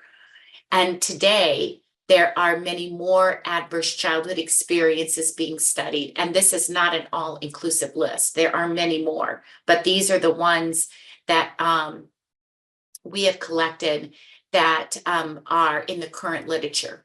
Dr. Wendy Ellis's work continues on in robust ways, and she addresses adverse community environments because none of us grow up in a vacuum. The polyvagal chart is a tool, a resource now that we use in our classrooms. We use this for adults, this chart for adults. Deb, Dana, and I went over this and we augmented this 3 years ago so that social engagement aligns with the prefrontal cortex. It's at the top of the chart. The fight flight is when we're mobilizing energy to run from a stressor or to fight off a stressor. And then when we are unable to fight off or to run from that stressor, we shut down. It's much more than freeze. We move into a dissociative, disconnected, immobilized state. And this is often where addiction and suicidal ideation live. It is where we feel numb. It's where we can feel helpless. And children in this shutdown, adolescents in this shutdown, are internalizing the pain. In fight flight, they're externalizing the pain. And I would much rather see a child run out of a room or yell or throw a book or externalize that pain than a child who is absent all the time, who's failing school, who's not turning in work, who's checking out where we can't find them. These children and adolescents become invisible. In the new manual, and now we have created 2 different student polyvagal charts so that we've added Gen Z language along with feelings and sensations so that our kids throughout the day and even in secondary school can begin to track how they're experiencing first period, third period, the lunchroom, the commons, art class. Dan Siegel has said for so long, when you can name it, that stress response system dampens down. When you can share it, we take it out of the nervous system and put it in a container outside of ourselves where it feels safe. So this is discipline on the front end. This doesn't look like discipline, but this is the first 10 minutes of class, the last 10 minutes of class. Or if we have got chaos in our classrooms or in our building or with our small group, we stop and we check in with our nervous systems. And our students do this in a variety of ways. This is a 4th grade class where they each decorated their brains and they put them above, on, or below the line. I want to speak. I'm going to leave 5 minutes, so I've got a few more minutes left. I want to answer questions. But I want to talk about trauma logic just for a moment. Trauma logic, often known as private logic, can be a student's protective and survival instinct, and punishing these only reinforces them. And this is really important for us to understand. I want to give you some examples of trauma logic. It is logical to not trust adults at school if every adult in your developing years has mistreated or neglected your biological needs. It is logical to run from a space where you hear or feel or experience a loud noise or smells that are similar to the time of the traumatic event. It's logical to yell, fight, and defend yourself if your perceived survival is at stake, because at one time your survival might have been at stake. It is logical to appease adults and say what you think they want to hear in hopes you will be left alone. So when we think about our stress response systems, so many of our children and youth are stuck in this stress cycle, and they've not been able to digest it and metabolize that stress. And that's what we call that energy lying in wait. It's excess energy from self-protecting. And it doesn't just go away. It is pushed down. And this is, I love the work also of Maggie Klein. So the amygdala lights up and the language centers in the brain have little or no electrical activity. And this is what I just shared. When excess energy is not fully released, it does not just go away. It is suppressed, but remains ready to be awakened and aroused. And we all know that because we've all had moments where we've just popped off. And as we say in our house, it wasn't about the pot roast, meaning I might have just gotten so dysregulated because the pot roast didn't turn out right, that I just had a shitty day. And so I blame it on the pot roast. Anger management approaches must be updated with the latest brain research that calm and steady and ground the instinctual brain and body with practices. So I am going to check my time. I've got 2 minutes. Let me just give me 1 second. I want to share just a couple more examples. I'm just going to go here just for a moment. Tomorrow, if I can get through a TED Talk without coughing, we're going to be talking about the language of the nervous system. And this is a practice that is discipline on the front end. Our nervous system speaks its own language. And in order to listen, we need to become fluent in that language. And the language of that nervous system is sensation. This is a big shift. Sensation, I think of as physicalized feelings. Our kids will draw their sensations. They will give their sensations lines and colors. They check in the morning by drawing a sensation, or they will choose an image. We use lots of images for sensations. So we use our bodies to show sensations, like in charades. This is tired, but this this shows a lot more to me than tired from one of our 7th grade students in advisory. I see tears, I see darkness, I see heaviness. This sensation was drawn by a 7th grade student at the end of the day, and this makes me smile. They drew fuzzy, like a staticky TV. In the new manual, we have practices now where the body and brain are in a two-way, we call this nervous system conversation. So if your body is feeling prickly, which is a sensation, then your brain says, all right, I'm edgy right now. I'm going to breathe for 10 rotations, or I'm going to grab a piece of gum, or I might text or call someone that I trust. Maybe I'm feeling frazzled. So we begin the day with listening to our bodies, and then our brains say back to the body, you need to move, or you need a cold drink, or maybe a hand massage, or maybe a neck massage. This is discipline on the front end. This is built into the day. This is during math class. This is during social studies.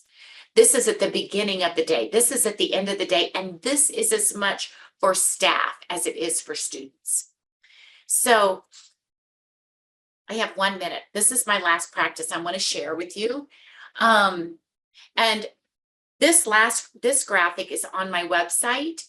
We redid Maslow's hierarchy to really align with the polyvagal states and also the blended polyvagal states. But I'm very excited about this eco map, and then I will stop after this slide.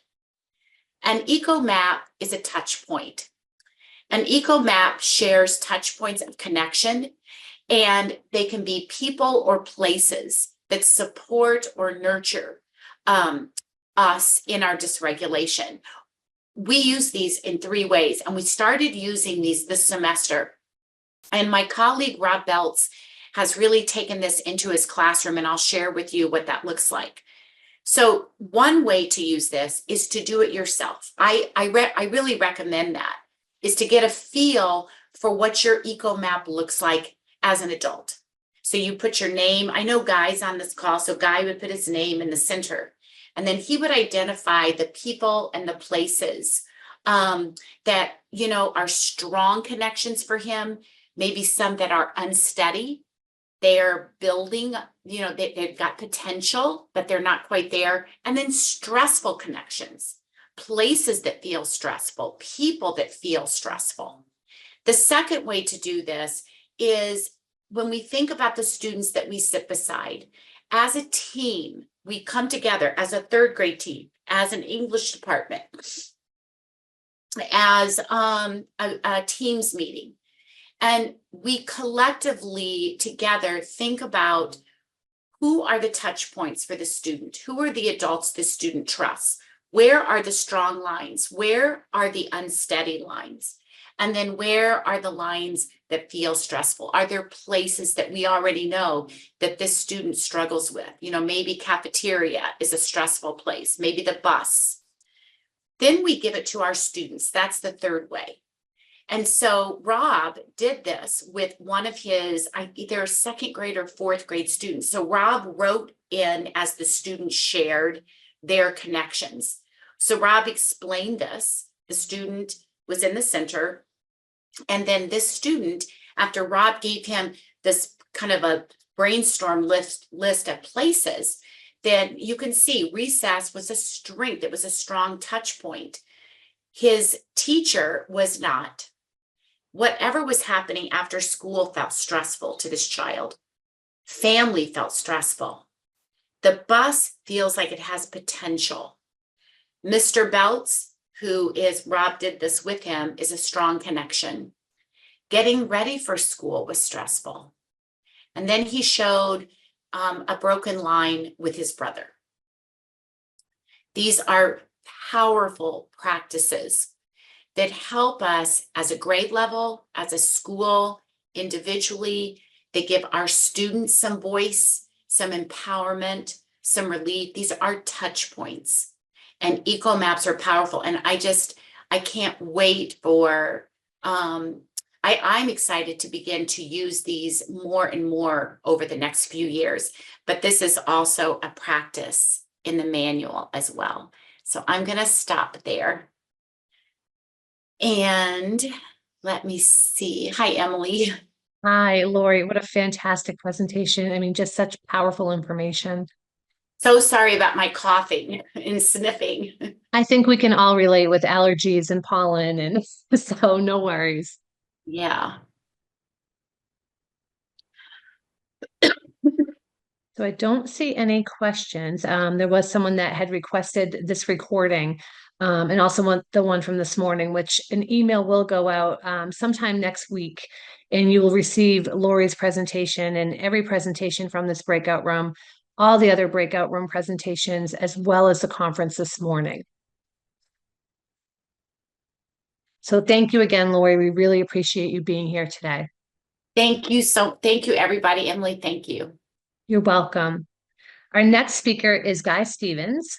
Guy Stevens lives in Southern Maryland with his wife and two amazing children.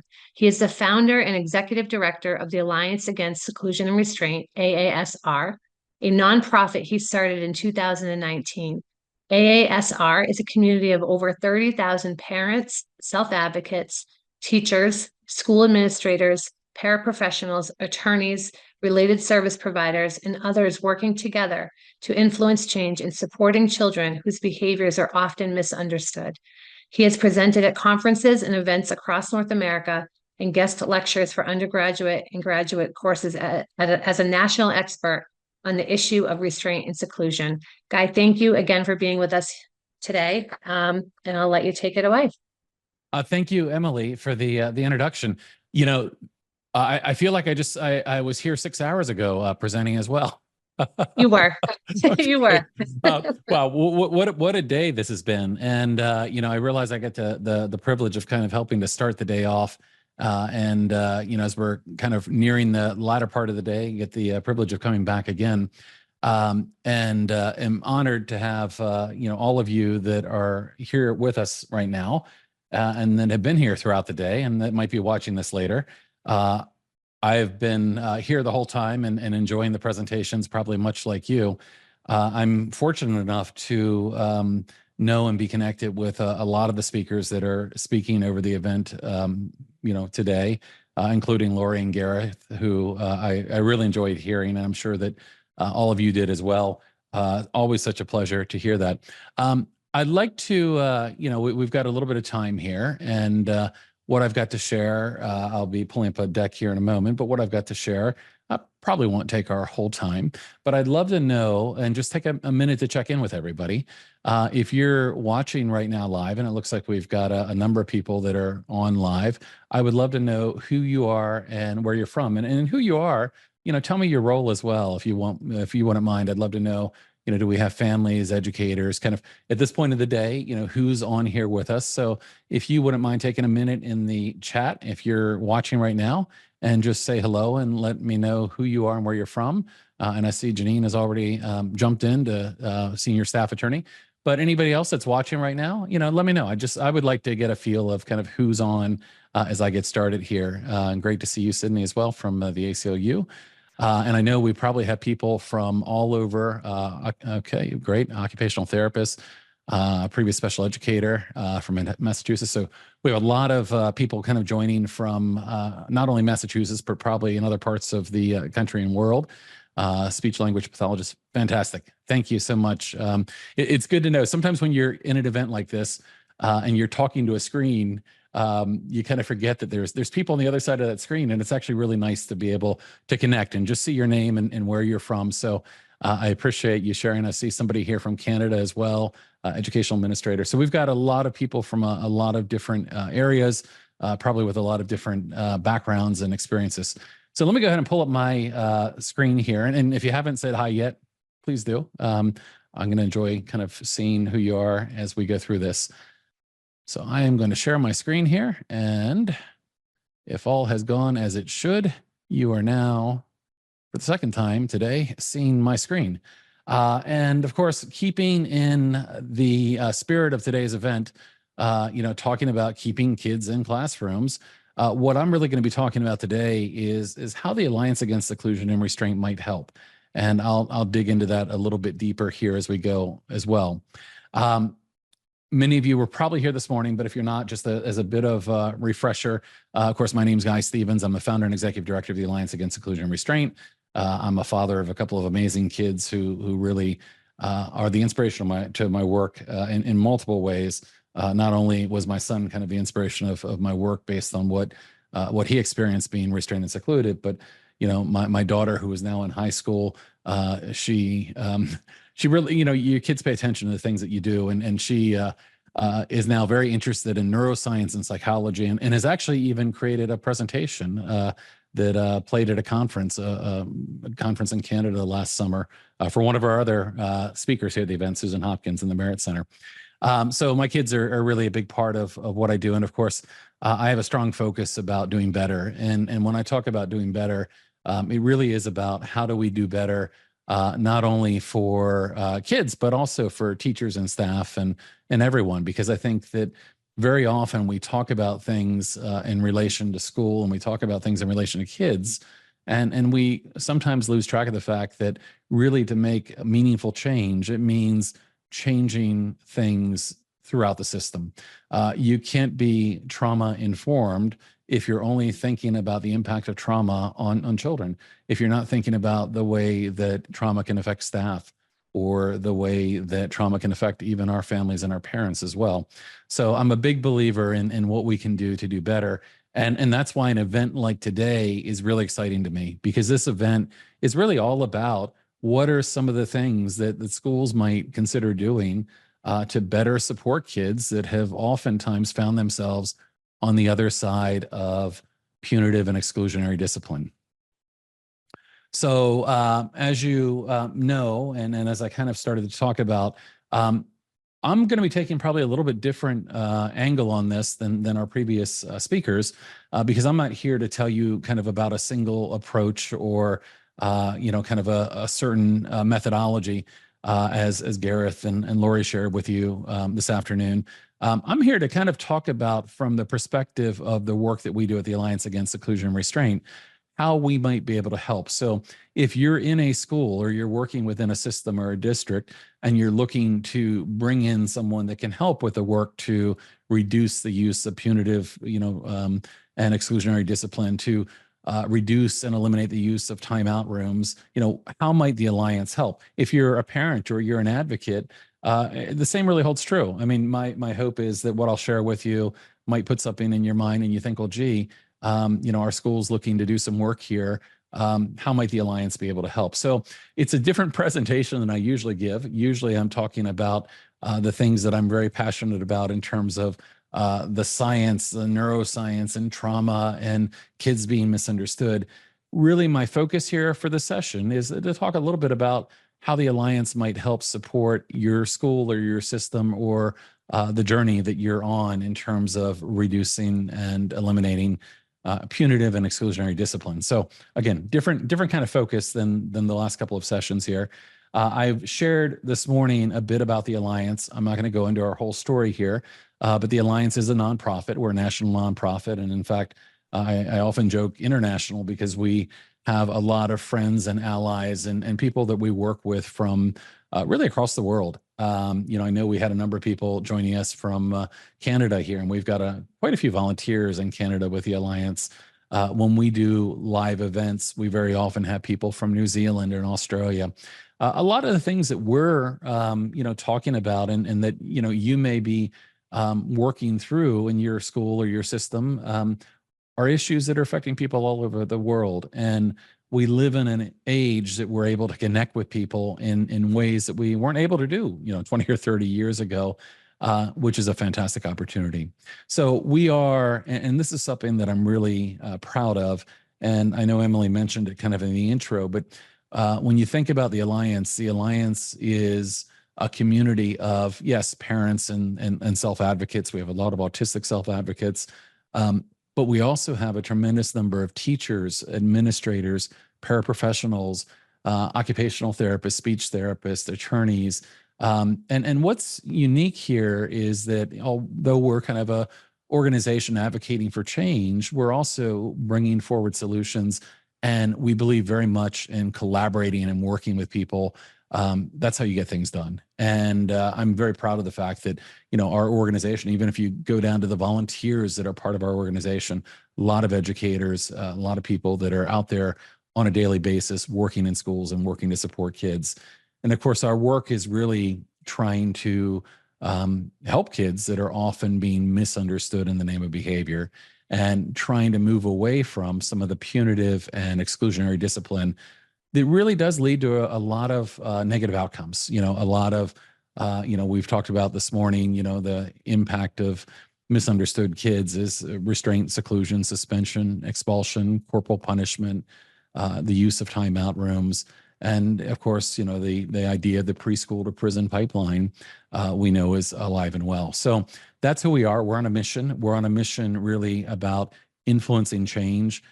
We do that through trying to support changes in legislation, supporting really changes, though, more importantly, in approaches that schools and other places are following to better support kids and teachers and staff.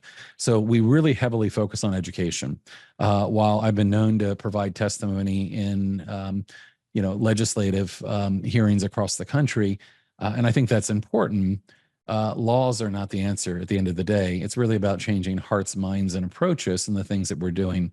And that's what I love about the event that we've had today, is that it has focused on what are those things that we can be doing differently? How can we change the model of support and better support our kids and our teachers and our staff? And in my mind, you know, one of the issues, of course, with legislation is that you can pass a law that has a really noble cause and end up with unintended consequences. Because at the end of the day, if we don't change the things that we're doing, we can move from one punitive approach to another. We can eliminate something like seclusion only to find that it leads to an increase in restricted placements, out of district placements, referrals to law enforcement, and that never is the goal. So to me, the heart of this work is really about education and changing hearts, minds, and approaches. And of course, as I mentioned this morning, we do a certain amount of individual support as well. So those of you that have been here all day, you know kind of what our beliefs are, and I know I shared those this morning. I'm not going to go into a lot of detail here, but you know, our belief around this work is that it's trauma informed. It's aligned with neuroscience, very much focused on relationships and collaboration. And of course, very important to me is neurodiversity affirming as well. So there's a lot of progress to be made. So what I'm going to share with you, kind of in the vein of this idea of how might the Alliance help you if you're a school, or if you're a parent or a caregiver, how might the Alliance be able to work with your school or your district to help as well? And the reason that I'm sharing this focus is that given the work that's happening here in Massachusetts that really led to this event, given the grant funding opportunity that's out there for schools that want to move away from punitive and exclusionary approaches like timeout rooms, it's important to be able to find partners that can work with you to help you accomplish this. And you've had the opportunity, if you were in this breakout room, to hear from Gareth Morewood and Lori Desautels. And in other breakout rooms, we had Lives in the Balance with collaborative proactive solutions. We had Think Kids with collaborative problem solving, Emily Reed Daniels, the Merit Center, a number of amazing individuals, amazing organizations. And I will say very, very honestly, you would not do wrong by working with any of the people that have been part of this event. They are all very dedicated to this work and making improvements, again, that are going to be supportive of our kids, but as well our teachers, our staffs, and our educational settings. So I think this is an important cause. So again, I'm going to be focusing on, you know, how we as the Alliance might be able to help. But again, at the end of the day, one of the things that I often say, and I'm very fortunate to have so many amazing colleagues in this work. But at the end of the day, I don't care what a school or a system chooses to use. I just want you to find something that works and helps you to move in a better direction. And so anyway, that is kind of the agenda for us here. And what I want to do is share a little bit about our work, you know, what we do, to give you a sense of how we might help. I'm going to talk about presentations that we do, training that we do, consulting that we do, and even a really interesting partnership that I think you might be interested in learning more about as well. So in that vein, I've had the opportunity and the privilege to present on topics related to restraint, seclusion, punitive discipline, neuroscience, trauma-informed approaches to a lot of different audiences kind of throughout North America at conferences, at events, for free community events, to school systems, a lot of different settings. In fact, one of the highlights of my year always, Dr. Lori always invites me to speak to her cohorts that are part of the Applied Educational Neuroscience program. And I've met so many amazing individuals through that program. In fact, one of my key collaborators was someone I met through that program, Connie Persick, who's presenting right now in a separate session and whose work I really value and believe in. But we've done a lot of work kind of presenting this information to a lot of different audiences. And of course, really the idea there is how do we share this information and how do we influence change? So I always enjoy that opportunity. But beyond that, we've also worked to develop more specifically training. So the Alliance has developed training for a number of different situations. And I'll share a couple of these examples with you. But we're always eager to understand the needs of a school, a district, a system, and figure out, are there training needs that we can help fulfill? Or might we help you develop a plan to work with others? We had the opportunity to work with the University of California in Davis a couple of years ago, developing kind of a full-day training program really focused on restraint and seclusion. It turns out that it was a common request they were getting for training from staff that worked in residential licensing programs. And I had the ability to kind of develop a curriculum and training for UC Davis that we were able to deliver over the course of several sessions to staff. I did some work previously with the Laurel Hall Schools, which is a non-public or a private school in Maryland, who again was doing a lot of work to reduce the use of seclusion and restraint. And we actually had gotten some grant funding to help them do that. And in doing that, developed a program built around the collaborative proactive solutions approach, where we developed a program that included a book study and a viewing of the film The Kids We Lose, and ultimately some training from Lives in the Balance. And that was a program that not only was a fantastic program, and I got to meet a lot of great staff, it was a program that really was helping to make a positive difference. I'm excited this summer, actually kind of thinking about Massachusetts. We're actually going to be working with Cambridge Camping to develop some training for staff, for camp counselors, bringing kind of, again, this idea of the neuroscience of behavior to young people that are supporting children and often children with disabilities in a camp setting. So, these are examples of the kinds of training that we've developed. But the idea is that we're always open to doing these things for schools and districts and others as well. And of course, we do a certain amount of consulting work as well. Had a recent opportunity that was really interesting. One of the districts that was involved in one of the Department of Justice investigations in Maryland had reached out to us, and we actually helped to provide recommendations for them in addressing some of the things that came out of the process of the audit that they had performed, and some of the shortcomings in their programming that they were trying to address. And this was a great opportunity to kind of look at a system that was really working actively to bring about change, following what probably was not a terribly pleasant experience in terms of a DOJ investigation. But their goals were really, how do we turn this around and create programs that are going to be world-class programs. So fantastic opportunity to try to influence some of that change as well. One of the really interesting things that I wanted to share with you today is about a partnership that we entered into about a year and a half ago, about 18 months ago. Many of you have probably heard of Crisis Prevention Institute. And the first thing you might think is restraint. And certainly that would have been my first response for some time. And in fact, without going into all the details, my son, who really started me down the road of this work, when he was restrained and secluded in a school in Maryland, it was done in the name of CPI. The school was trained using Crisis Prevention Institute, and staff would proudly hold up their badge and say, we're trained in safe restraint and seclusion from CPI, which of course is somewhat problematic because CPI doesn't teach the use of seclusion, nor do they endorse it.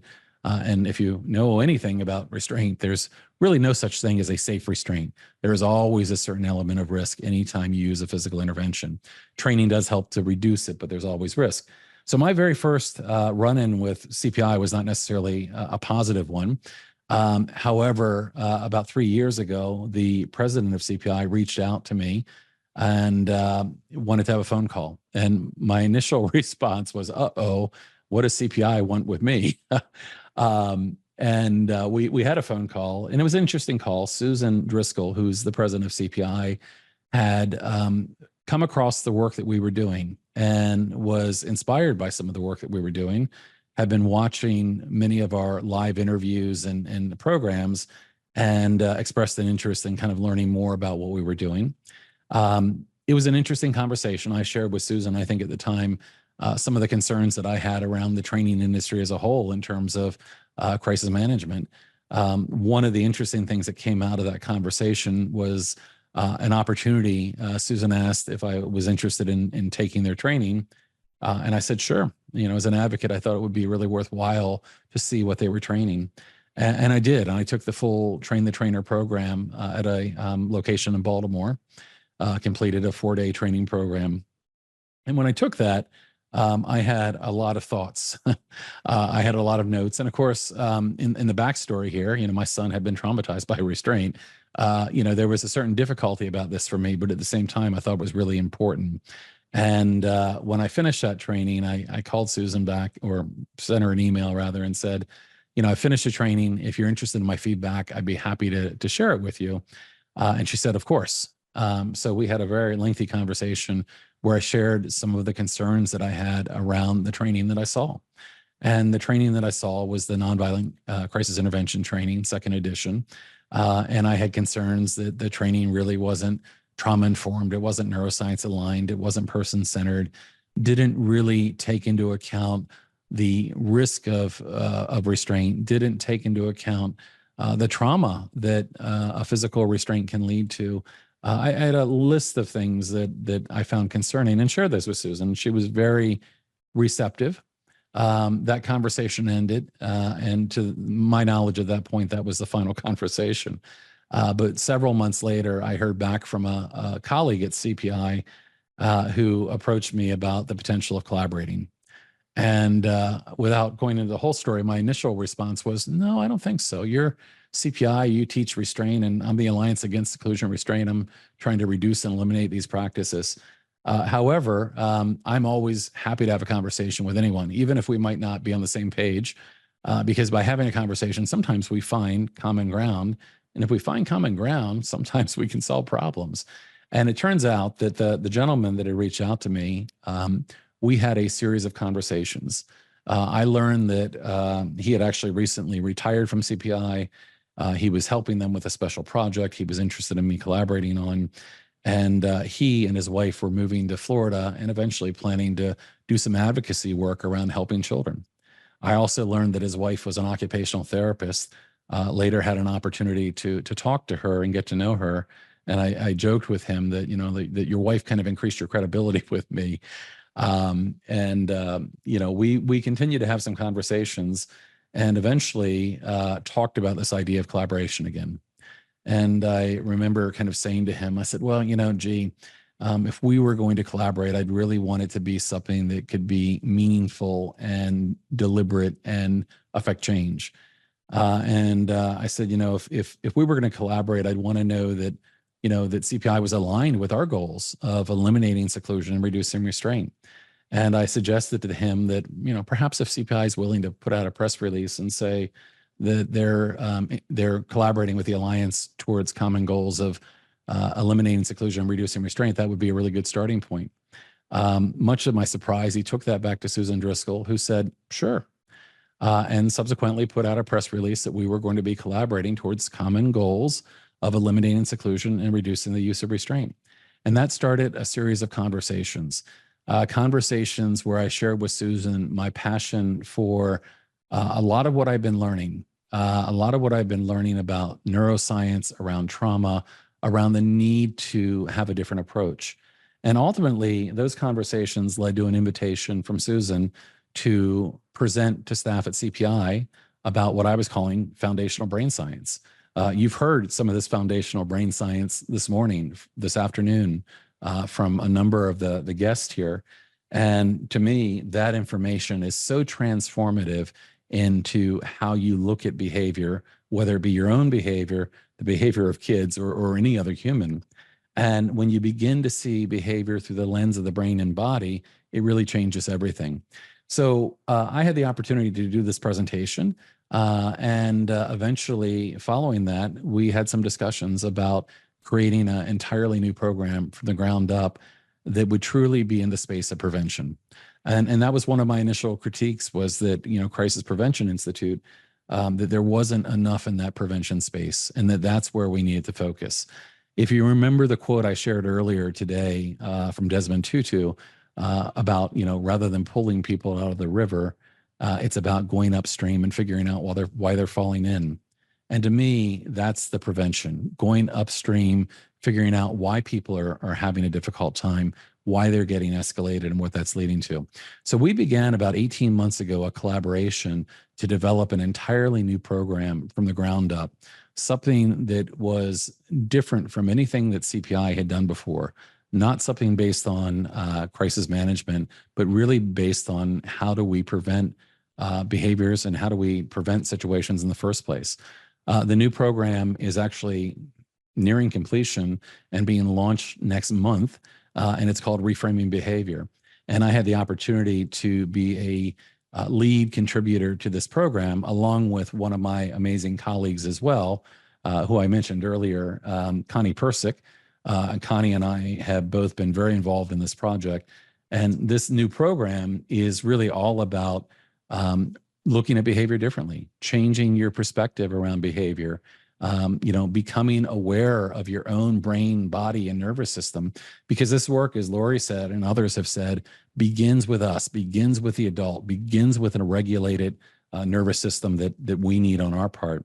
So, we begin with kind of changing your perspective through neuroscience of how you see behavior, move into an awareness of your own brain, body, and nervous system, how stressors affect you. We move into something about reframing kind of your actions or your responses, and focus heavily on relationships as well. This morning, you may have heard me talk about relationships and kind of use the 3 R's of relationship being so critical to so many of our children, especially our children that have had trauma, that may have a disability, maybe in that intersection there of disability and trauma. Many of the kids that I describe as often being misunderstood, those relationships are so critical. So we've worked over the last year and a half to develop this program. So this is another part of what we do is collaboration. And this program, which is kicking off, as I mentioned, it's unlike anything they've done before. It is about, it is about an initial training event, but it's not kind of a one and done program. It's actually developing training to happen throughout the year and a learning library and so many great pieces. And I'm going to share with you in a second here. And before I share with you, I'm going to unshare for 1 second and reshare, because I just realized as I was getting ready to get to the next slide that I probably forgot to check the box to allow sound to play. So I'm going to be proactive on that. And hopefully now I will have some sound. But I'm going to share with you a short minute or so trailer for this new program. It's something that I'm really excited about. And let me go ahead and get this started, and hopefully you'll be able to hear it. Kids carry more than their backpacks to school. They carry the fight their parents were having that kept them awake last night. They carry the fear of the bully who waits for them, the thing the mean girl just posted about them, the embarrassment they feel whenever they must speak in front of the class. And they carry the weight of the words of the adult who told them they were stupid. They carry the hunger they feel because their mom lost her job. When we see the things kids carry with them into the classroom, and we have neuroscience-based training that helps us understand how our bodies respond to stress and anxiety, we can take actions to help us regulate our emotions and help students get out of fight, flight, or freeze mode and into learning mode. We can build a relationship that makes them feel safe and supported. And that means that kids can learn, teachers can teach, and the entire school can become a more positive environment for all.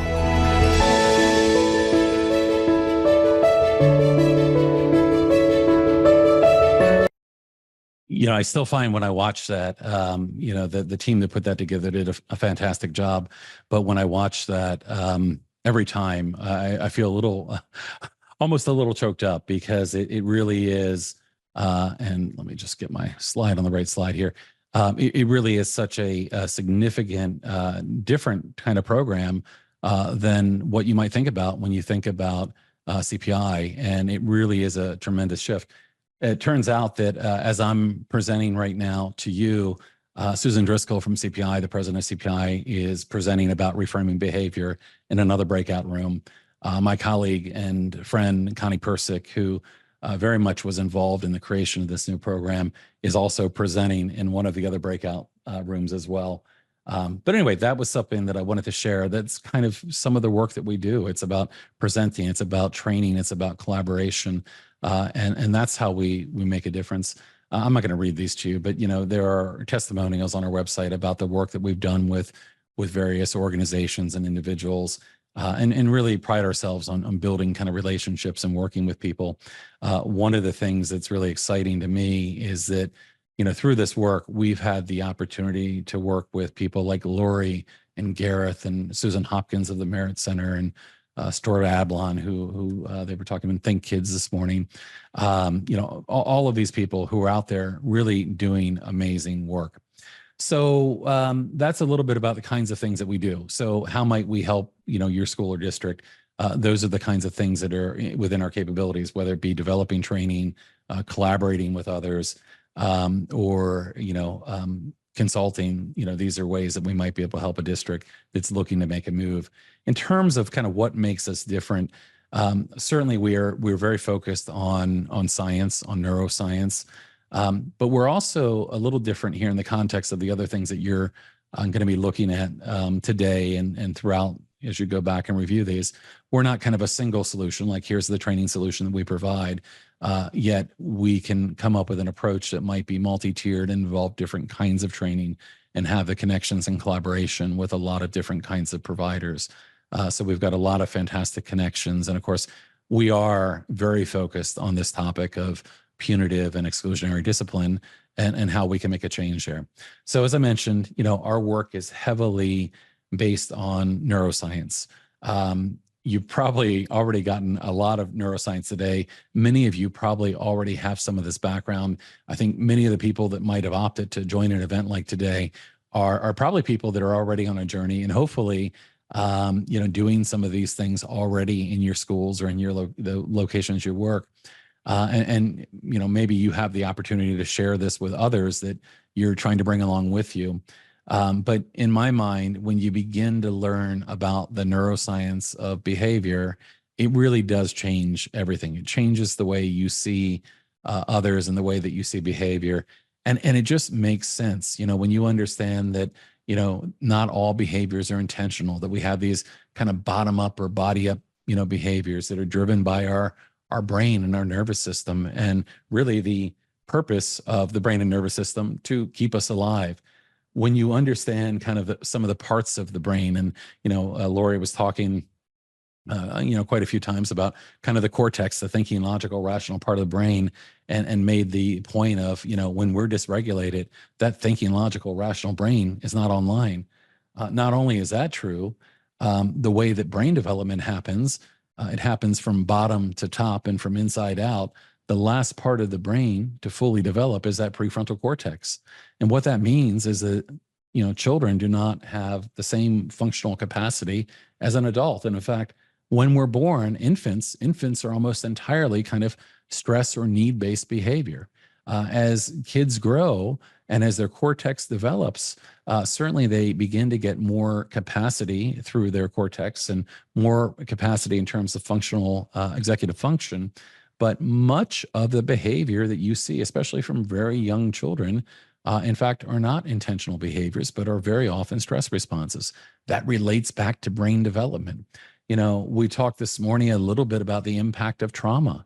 And when you understand how trauma changes the brain and how trauma leads to a situation where we are far more likely to find ourselves kind of with a oversensitive threat detection system, you begin to look through the lens of this neuroscience, and it really empowers you to see behavior differently. So we are very aligned with this science and think that it's really foundational. The work of the many people that you've already heard from over the course of today's events. I also have to mention people like Dr. Mona Delahooke. Mona Delahooke is an amazing child psychologist and author, and somebody that I would call a friend as well, who has done some incredible work around these areas, wrote a fantastic book called Beyond Behavior that really dives into the deeper understanding of behavior that we now have. Lori, of course, mentioned the work of Dr. Stephen Porges and the polyvagal theory. We've got this incredible foundation now of work that can really help us see things differently. So part of what makes us different is that we do have a very neuroscience-aligned approach. Of course, understanding behavior through a different lens. And again, this phrase, I think I first heard Stuart Schenker from the Merit Center say this, but behavior is biology. In fact, there's a quote here: "The underlying cause for behavior is biology. We are wired to survive." And the truth is that very often we look at all behavior through that lens of intent. We look at all behavior through the lens of intent, and then we try to change it through rewards and consequences and offering replacement behaviors without really understanding that there's a lot below that behavior that we're not seeing. Behavior is, it's the brain structure, it's brain chemistry, it's hormones, it's neurobiology, it's genetics. There's a lot of factors that lead to behavior. It is complex, which is why it requires a different approach.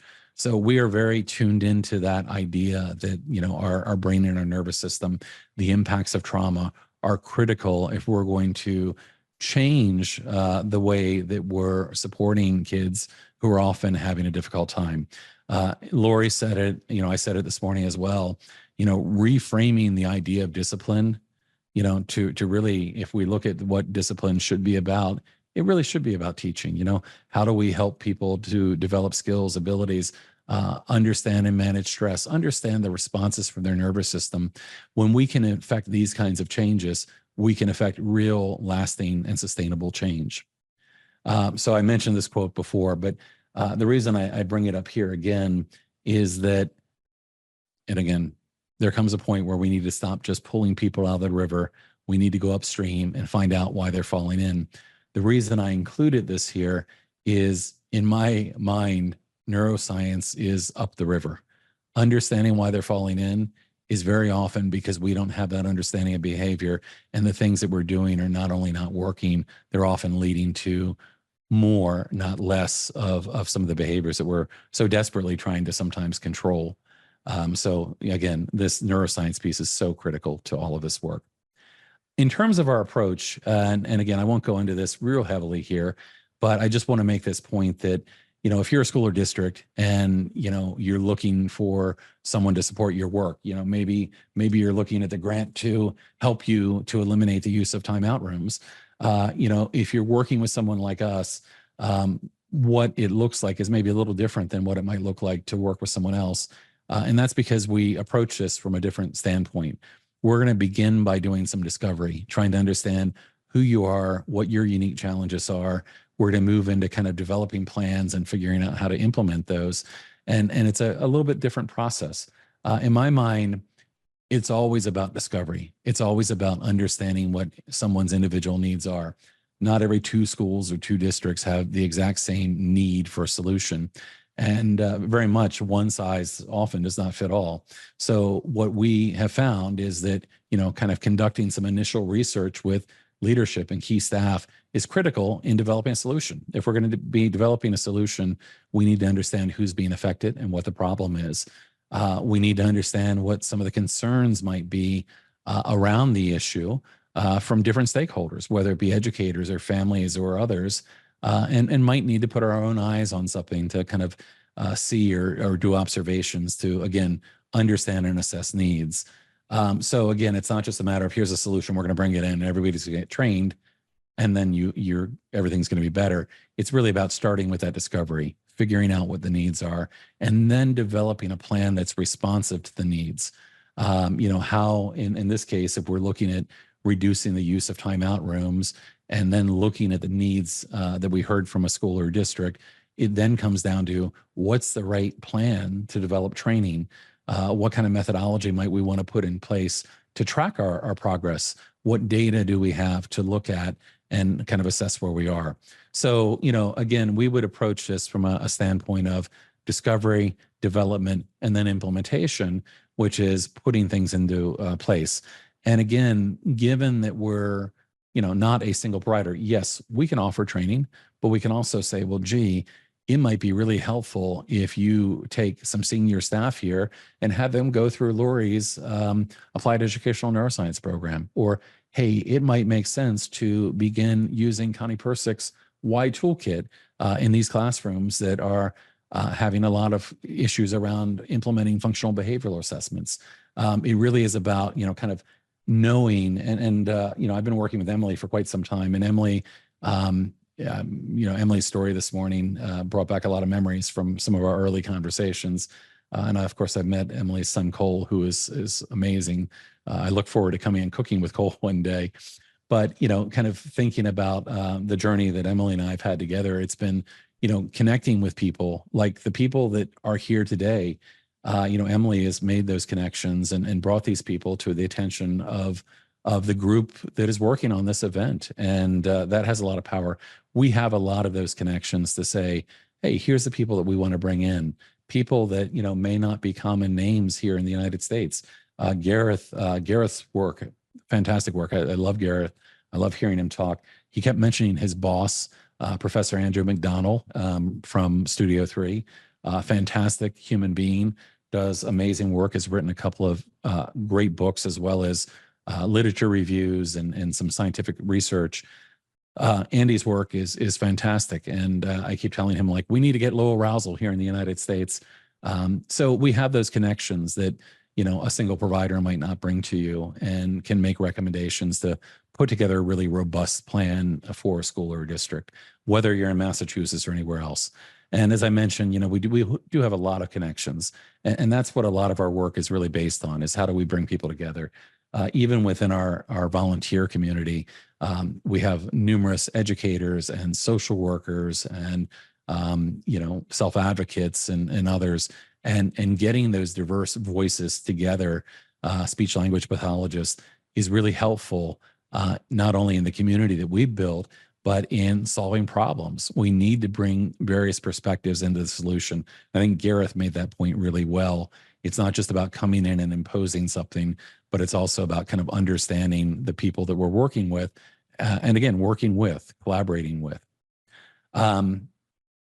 As I mentioned, have had the opportunity to work with a lot of amazing people, Lori, Monadella Hook, lots of incredible people down at the bottom there. Jim Sporletter. You ever saw the movie Paper Tigers, which was about a school turnaround? Up in the middle there's Dr. Stuart Shanker, who is an amazing human being. But these connections are really helpful because it gives us other minds to collaborate with and work with. And when somebody says, "Oh, this is our problem," I go, "I know somebody that's done work related to that area," and able to bring the right people together to help bring solutions. One of the ways that I've gotten the great privilege and ability to learn some of the things that I've learned on my journey into all of this, because I shared with you this morning that if you went back 6 years ago, I worked for a university. I worked in a job I had been in for 20 plus years. I would have told you 6 years ago that my plan would have been to work at the university until I retired. Life had different plans for me. I ended up leaving my job to start a nonprofit to focus on trying to make a positive difference without even knowing completely how I was going to pay my mortgage. So there were some challenges there. But this journey has been one that I have had the real privilege and honor of working with so many incredible people, so many leaders in this work that are doing just incredible things. And one of the things that I'm really proud of in our work is we've been doing a live podcast series for over 4 years now. And every 2 weeks, we interview experts, educators, parents, self-advocates, all sorts of amazing people. And I've almost had my own front row seat of learning, which of course we've shared with the community and shared with the world. But it really has been a tremendous journey and opportunity to learn. And that's the kind of experience that we bring to this kind of work is how can we know who to bring in? Down in the bottom corner, Jordan Zimmerman, fantastic work that Jordan's done. Jordan was featured in a film called It's Not About Me. The film was about Jordan's experience in school as a non-speaking autistic student who had low expectations, who had no reliable means of communication, who was not appropriately challenged, who was restrained and secluded. Not until she was quite a bit older and actually in high school did she get the access to alternative augmentative communication. And that absolutely changed the entire path of Jordan's life. Jordan now is, working on multiple degrees, is on the board of several nonprofits, has done work with Apple, is an advocate for augmented alternative communication. Knowing people and who to bring in to help with certain challenges can be really, really helpful. So that's something I think that the Alliance really brings. And of course, our focus is, broadly speaking, on this work that we're talking about today. Our focus is on the punitive exclusionary discipline. And it's there for a good reason, because there are so many kids. One of the things that, I shared when I talked a little bit about, my experience and my son, we were able to advocate for change in our school district, in our state as well. My son finished high school at a non-public school, which was a fantastic school, very trauma-informed and neuroscience aligned. Today he's in college. He's doing really wonderfully, and he's got a great outcome. I continue to do this work even though my son was on the right path, because what I realized is that there were many kids out there that didn't have a voice, didn't have somebody in their corner.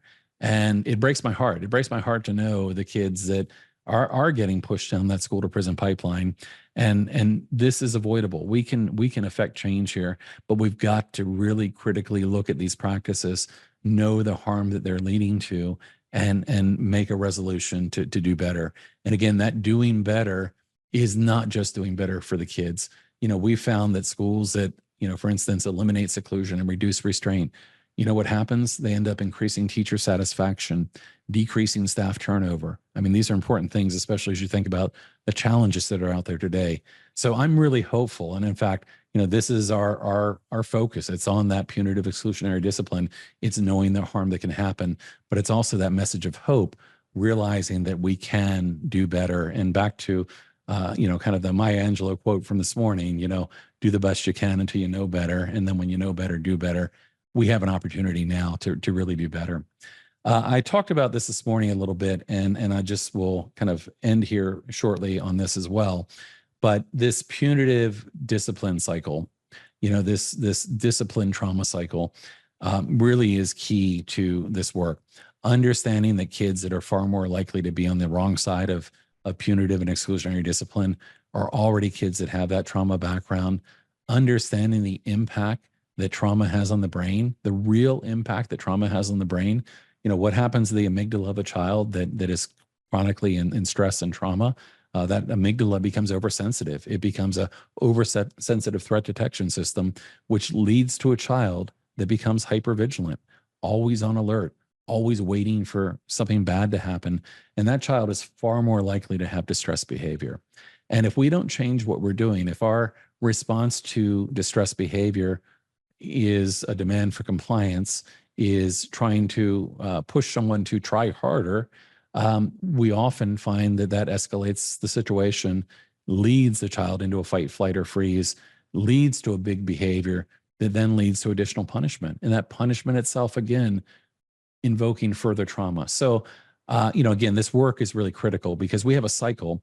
And by the time we've gotten to kids that are in middle school and high school, and we're wondering why they still have, these behaviors, we have an opportunity to go upstream and prevent a lot of this if we change what we're doing and change the approaches. So again, back to the idea, do the best you can until you know better.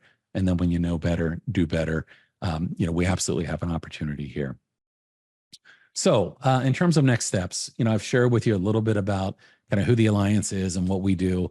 My real interest here in today, and I hope that all of you that have been here have found this to be a valuable day, and hopefully have some ideas, have some potential thoughts about reaching out, whether to Gareth or Lori or whoever it might be, about what you can do to help bring change to where you are. That's one of my big hopes of what will come out of today. In terms of our next steps here, my goal is that that we're here and hopefully able to help. If you're looking for help, we are really committed to doing better, committed to reducing and eliminating some of these punitive and exclusionary practices, while at the same time, creating safer environments. So if you're an educator working in a school, feel free to reach out. I'll have my contact information here. Parents or families or advocates as well, know that we're here, know about the work that we're doing. I am always happy to have a conversation with anyone. You'll know that if you look at my calendar, because it's often quite full. But, it really is about, how do we have these conversations and how do we do things that are going to bring about change? So I do a lot of presentations for community groups and others looking for, what are some of the things that we can do. So those are kind of our next steps. If I can help you in any way, feel free to reach out. And whether it's you're looking for somebody to come into your district or school, or you just want some information or a contact, however I can help you out, I'm happy to help out in anything I can do to ultimately hopefully improve outcomes for everybody. So here's my contact information. You're free to reach out and shoot me an email. Email is usually actually the best, but I've got a phone number here as well, and invite you to check out our website and learn more about kind of who we are and what we do. And finally, I'll just leave you, and we do have a couple minutes if there are any questions, but I'll leave you as well with a link to the presentation. And I know that this will be made available through all of the partners that are putting together the event as well. So with that, I'm going to stop sharing my screen. And if there are any questions, fantastic. If there are not any questions, we're like almost the last session on a Friday, so that's okay too. I am sure, and if you're at all like me, after a morning presentation and an afternoon presentation, taking in all this other amazing information, I think my brain is ready to turn off a little bit here. But if there are any questions, I'm happy to take those. And Emily, I want to thank you. And I know that others have mentioned your role in helping to bring this work really to a forefront and organize events like this. But Emily, I really appreciate you and Cole. I'm looking forward to coming out there and seeing Cole sometime, but really appreciate all the work that's gone into this. And thank you. So with that, thank you everybody for being part of this. Thank you, Guy. As always, just a wealth of knowledge, and I really appreciate you sharing it with us today. Just a quick note: when this happened with our son Cole, like Guy, it was really important for me to understand how this happened, because I had never thought that something like this could happen to a child. It floored me, and so it was really important for me to understand how it happens, but what do we do? How do we get away from this? What are some other things that we can implement? And when I found the Alliance Against Seclusion and Restraint, I remember reaching out to you and having our first conversation. And just, I'm just so grateful for the support that you've given me over the years, and so many other parents. I mean, your organization is just such a hub for everybody that is interested in finding the best way to support kids. So again, I can't thank you enough for being here today and sharing everything that and just being a support for the whole community that really wants to support our kids and our teachers the best way possible. Thank you. I appreciate that, Emily. And I know we've got one final session here this afternoon, and I look forward to that. But it really has been a fantastic day. And my hope is that beyond the people that were part of this live event, that there's going to be a lot of opportunity to share this with others. And Again, there's so much opportunity here to do better, and the outcome of that is so necessary. Yes, agreed. So with that, I'll just remind everyone in the room that there is a closing panel at 4 p.m. What you'll do is you'll use the original webinar link to sign in. So you'll exit here and go back to that first webinar link. And I highly recommend it. Our sponsors will take a couple minutes and speak, and there will be some great takeaways from the day. So I know it's late, it's Friday, but if you can make it, we would love to see you. And just again, a big thank you to everyone for joining our conference today. Please share this information far and wide. The breakout sessions will be recorded. It'll be up on the Disability Law Center YouTube channel. So share it with everyone that you can. And please reach out to the presenters today. That's the one thing I can say, that every presenter here cares about this issue deeply. And everyone has offered to be contacted with questions, or just they want to help. So please take advantage of that. And again, share this information far and wide. And thank you for being here.